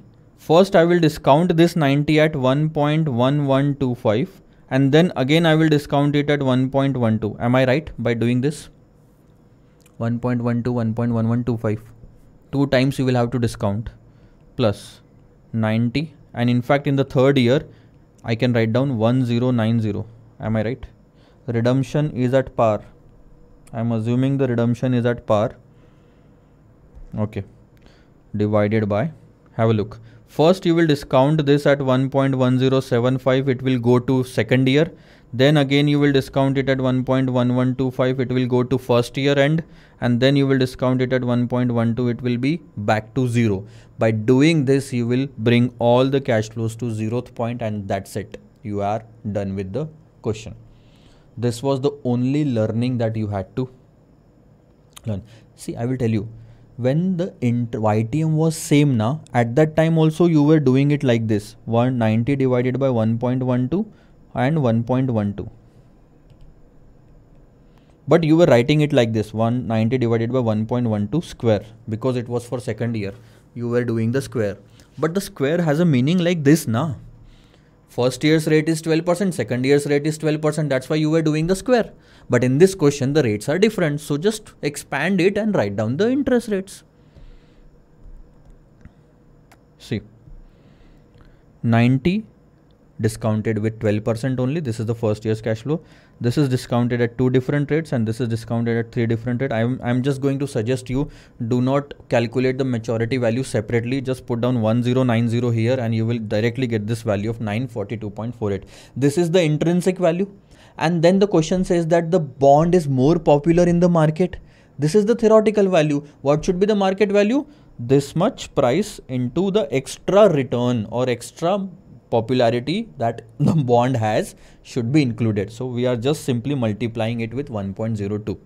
If the beta is 0.8, you will just multiply it with 0.80. This is the common logic. No such concept is there. This formula has no conceptual understanding. Let me tell you very frankly. So the two prices are this. Good enough? Okay, so question number 69 is almost similar to question number 68, but there is only one difference. The term is spot yield curve. It was forward curve in question 68 and it is spot yield curve in question 69. There is a difference between this and because of which the treatment will differ. Now, let me just explain it to you. 1, 2, 3, 12%, 11.25%, 10.75%. Okay. These rates were forward rates. What do you mean by forward rates? Forward rate for 1 year itself means this is applicable only for the second year. This is applicable only for the third year. This is applicable only for the first year. But whereas the spot itself means today, from today. So if we say 1 year rate is 12%, it is 12%. If we say 2 years rate is 11.25%, that means for both the year, first and the second, 11.25 will be applicable. It says that if you are investing for 2 years, the rate will be 11.25 from today. Spot yield curve. Spot means from today till the end of the 2 years, it will be 11.25%. Third rate is 10.75. And if this is spot curve, spot yield curve means from today, if you are investing in a 3-year bond, you will get an interest of 10.75 each year. So these rates, spot rates are applied for all the years, not just for a particular year. And I will tell you specifically in the previous question, they mentioned that the forward rate is applicable for a tenure of 1 year. 1 year tenure. This is very important. 1 year tenure. But spot curve itself means from 0 to 2 years. So if in the 5th year 10.80% is the rate, that means this is for all the 5 years. We can clearly say, if you call it as 5th year, it will be wrong. You can call it as 5 years. For 5 years, the rate will be 10.80%. So whatever is the cash flow in 5th year, you will discount that by 10.80% thoroughly till the 0th time. So it will be like cash flow for 5th year divided by 1.1080 to the power 5, because for all the 5 years, the same rate will be applicable. Are you getting it? If the forward curve is given, forward rates are given, this is going to be the formula. If the same question comes in the exam with the spot yield curve, then I would have written it like this: 90 divided by 1.10 1.1112 plus 90 divided by 1.1125 square plus 1090 divided by 1.1075 cube. At that time, I would have applied 10.75% for all the 3 years. Getting it? Only when the spot curve is there. Other than that, this entire question is same. See, all the 5 years rates are given. Evaluate the expected market price if the bond has a beta value of 1.10. So how to do that? Market price is nothing but intrinsic value into beta. And then interpret the nature of above yield curve and reasons. You can clearly see the yield curve is decreasing. The returns are decreasing. Present value factors up to 4 decimals has to be used. And rupees up to 2 decimal. Please understand, they are giving you this note because they want everyone's answers to be same. And if you are not following this, the answer will be right, but you may not get the marks, and that is very risky. Okay, come over to this question. You can clearly see 90 rupees 1.12, 90 rupees 1.1162 square, 1.1133 cube, 4 to the power 5. This cash flow is discounted at the same rate for 5 years because of the spot yield curve. It is from 0 to 5 years. Okay, enough, good enough. And then you can do all the calculations. Maturity of the bonds it is in the 5th year, that's why 10.80% will be applicable. If you do the total, the market intrinsic value will be this, and then the market price will be 1.10 multiplied by. Enough. Did you understand the difference between forward rates and the spot rates? Forward rates are applicable only for that year. Spot rates are applicable for from 0 till that year. Okay. Again, the given yield curve is inverted yield curve. Inverted means they are going down. You can clearly see the rates are going down. The rates are going down. The main reason of this shape of curve is expectation for forthcoming recession when investors are more interested in short-term rates over the long-term rates. It's very simple. If the investors are more interested in short-term instruments, they will be investing for the short-term period, and that's why they want higher returns in that period. And they are not believing that much in the long-term investments and all that. So that's why the rates are less in that period. That's it, the normal thing. Okay, just write it down. Question number 70 is also interesting question. Something new that we will learn. So I will just take a break and I will be back with question number 70. See you. So have a look on this question. Question number 70. Pet Feed PLC has outstanding a high yield bond with the following features. Face value is £10,000. Coupon rate is 10%. Maturity is 6 years. See, if the coupon rate is 10%, that means the interest amount that we will receive every year is £1,000. Total maturity period is 6 years. And now this entire bond has a special feature included in that. The feature says that if the company wants, they can extend the life of this bond from 6 years to 12 years.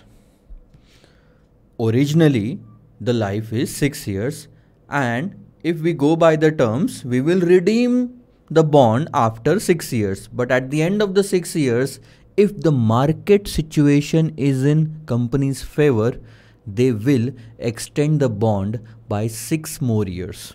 Okay. This is going to be something to learn about in this question. Presently, the interest rate on equivalent bond is 8%. Write down, this is YTM. Interest rate, coupon rate is the interest amount. And this interest rate that they are talking about right now is YTM, yield that is going on in the market. So this is a return that someone who will be investing in this bond can earn.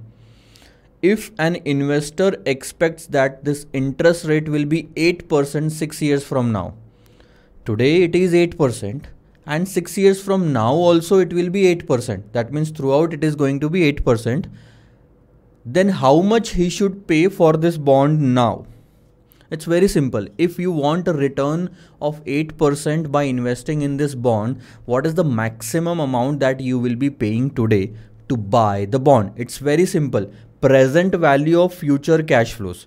whatever you are going to earn in future, discount all those cash flows by 8%, and the amount that you will get today will represent 8% earning at that price in that bond. See, I will tell you a very simple example.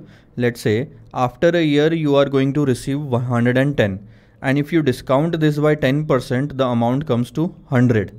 So can I say that I am investing 100 rupees and earning 10% on that in a year? Right? In the similar way, if we discount all the future cash flows at 8%, the price that we will get today will represent 8% earnings, and that's what the investor wants. So the answer to the first question is very simple. You will have to calculate the present value, interest into annuity factor plus redemption value into present value factor. These are the only two cash flows that you are going to receive in the coming 6 years. Okay, and for now just consider 6 years period. Nothing else is given in this part, first part, and that's why we are going to ignore this special feature. Okay, so we did the calculation and we found that this is going to be the market price. I'm not writing it anywhere else. I'm just going to explain this part. We are already short of time. See, 1000 pound is the interest. This is going to be annuity factor. This is redemption at par unless otherwise given, and present value factor. So 1000 pound into 4.623, that is the present value of future interest that I am going to receive, and this is the present value of redemption value that I will be receiving at the end of 6 years. So the total price today comes to 10,923. All in all, what I want to say is, if this is the timeline, 10,923 is the price today that you will be paying to buy this bond, and after that you will get 1 2 3 4 5 6 1000 every year as an interest, and then 10,000 at the end. Understood? Quite good. If you invest 10,923 pound and then you receive such cash flows, then we can clearly say that every year we are earning 8%. Okay, now suppose on the basis of that expectation he invests in the bond. That means he has purchased, it is a thing of a past now, the bond at 10,923. On those expectation, he bought the bond. He paid 10,923 from his pocket. But the rate turned out to be 12% 6 years from now. See, his expectation was 6 years from now, the interest rate will be 8%. But now it turned out to be 12%. The interest rate in the market increased. What is the impact of that? I will tell you. Then what will be his potential loss or gain if the company extends the life of the bond by another 6 years? You need to understand why company is going to extend the life of the bond. That is what is more important now.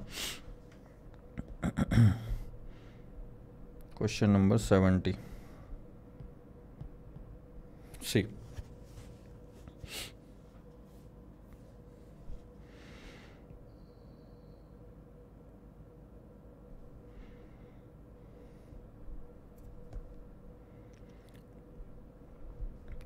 If 8% is the interest rate in the market price of that bond was 10,923.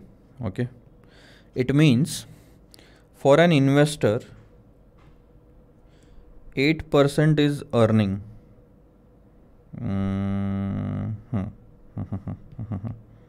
Let's write it this way.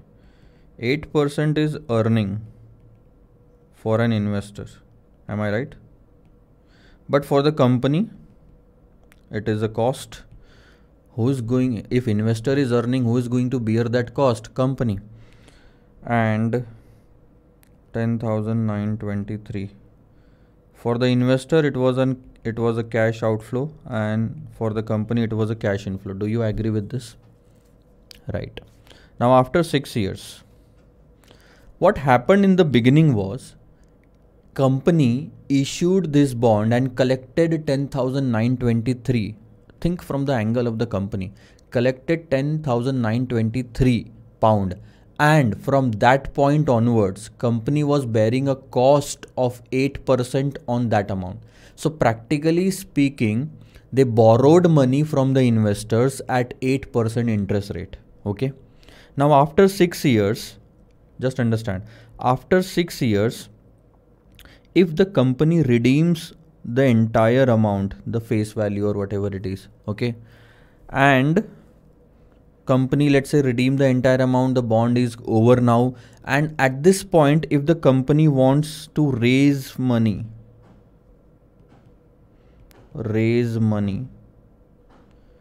they will go into the market, and at that time 12% interest rate was going on.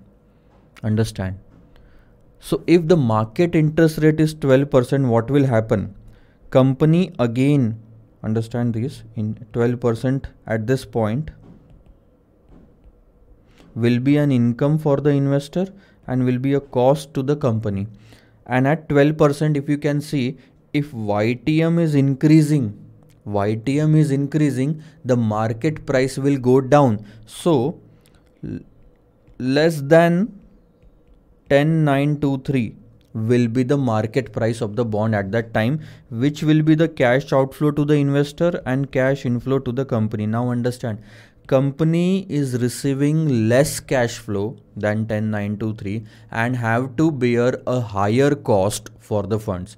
So if the company wants to use the funds for the next 6 years, and if they go into the market to borrow money from the investor, it will cost them 12%.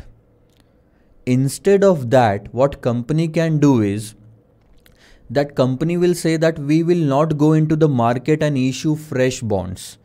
Issuing fresh bond will cost them 12%, and what they would prefer to do instead is they will continue this bond. If they continue this bond, because that bond had a special feature or that the company can continue it for the next 6 years. If they continue the previous bond, they don't have to redeem anything. They don't have to, we can say, raise anything, because the money is already lying with the company. And at that bond, they will still continue to pay 8% cost only. So at this point of time, you tell me, if you are the company, will you continue the bond where the cost will be 8%, or will you raise fresh bonds in the market where you will be bearing 4% extra cost for the same amount of money? So it's not feasible idea or a good idea for a company to redeem the old bonds and, understand, to redeem the old bond and issue new bonds. New bonds can be issued only if, let's say, the market rate goes down. Because let's have a look on this. If the market rate goes to 6%, the company would choose to refund the old bonds, because company has to bear 8% on that. And at that point, company will go into the market and issue fresh bond at 6%. So from this point onwards, company will have to bear a cost of 6% on every rupee that they are using of the investor. Simple. So if the interest rate goes down, it is feasible to refund the old bonds and issue new one. But if the interest rate goes up, company should not refund the old bond, and instead, if they have the option, they should extend it. Got the answer? Now in this question, since the company's fresh issue of bond will cost them 12%, they would choose, we will not go with the fresh issue and we will continue to use the old bond where we are bearing a cost of 8% only. And that's why the company will extend the life of the bond for another 6 years, because 6 years back they had this option in the bond. They included this option in the bond. That's what the reason is. I think the reason is not given here, so it's better to write it down first, then we will look at the answer.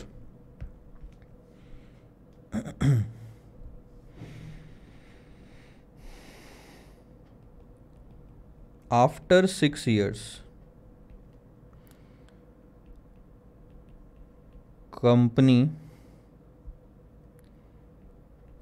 will have to bear a cost of 12% on fresh issue of bonds, which is higher than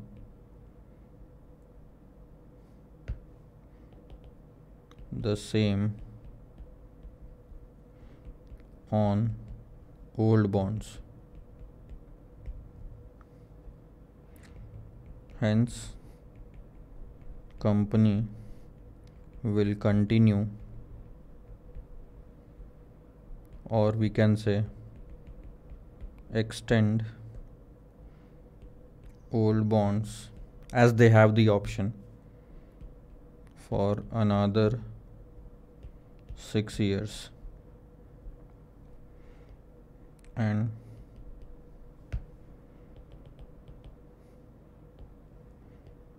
at 8% cost only. Okay. So let me tell you one thing. Now comes the story for the second part. This is the timeline. I think we have already drawn the timeline here. See. Now, let's say for example, you are standing here after 6 years and company has decided to extend the bond.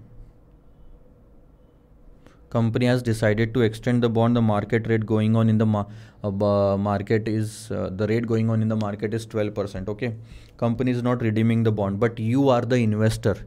Okay, you are the investor. You had purchased a bond 6 years back at 10,923, and right now, if you want to sell the bond, you will have to sell it in the market, as the company is not taking it back. Company is extending the bond for another 6 years. So the only way for investors to get their money back is to sell it in the market.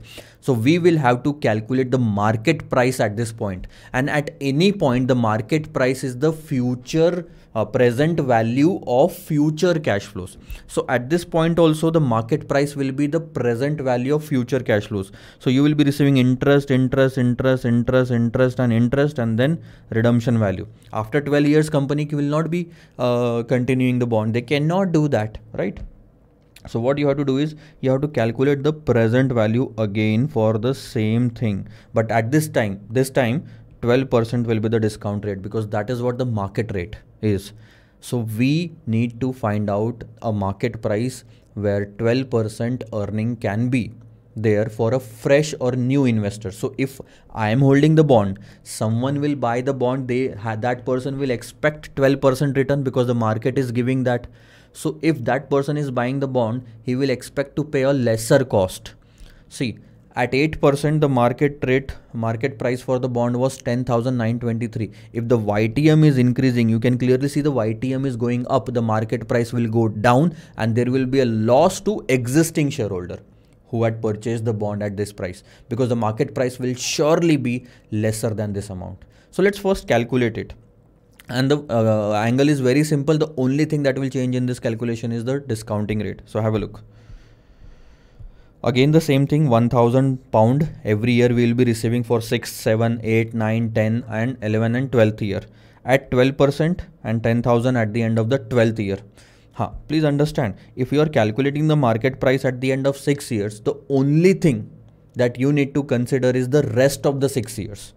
Past doesn't matter for calculating market price. So many students did this mistake. They took 12 years in this case. They wanted to compare the price of this with the price here. No, you are not taking any decision or calculating a cash flow. It's just a profit and loss thing. See, if you are buying the bond today and selling it at 110, after a year, it will be 10 rupees profit. That's it. That is what you have to calculate. You cannot say that how can we compare the 0th price with 1 year's price. No, we are not comparing. We are just calculating a profit, and profit, when we calculate a profit, there is a time gap between the cash flows. Okay. So you do the calculation, just 12% will be the rate, same calculation, and it will give you a price of 9181. So your bond's price is 9181 pound in the markets. You purchase the bond at 10,923. You will be selling the bond today at 9181. So the loss will be 1742. Potential loss will be. If you, why did they use the word potential? They are saying that today the price of the bond is 9181. If you sell it, the loss will be 1742. If you continue it, then there are chances that the bond price can go up, but no one knows about it.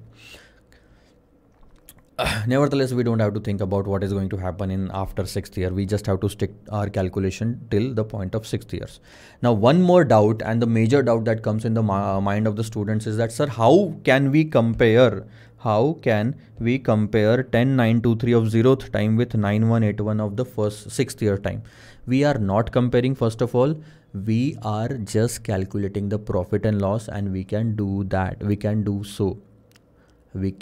so by taking the buying price and the selling price difference. So there is nothing to think about. Like, if you go deep into the time value of money, that's when this problem occurs, that you start thinking about how we can compare the prices. See, we are comparing the market prices and not the cash flows. Again, one more thing. If you have purchased the share 1 year back at 100 rupees and if it is 120 today, can't you say that the profit is 20 rupees? Yes. At that time, you don't raise a question that how we can compare 100 with 120. We can do so. In the market also, if you Google it, you will see there are lots of shares which has given gains and losses in years. At that time, we are not comparing the timing and all that thing. Understand? It is very simple. So this was the entire question, and we have just finished it. Question number 70 has ended. Question number 71 is going to be the next question. Just have a look on this.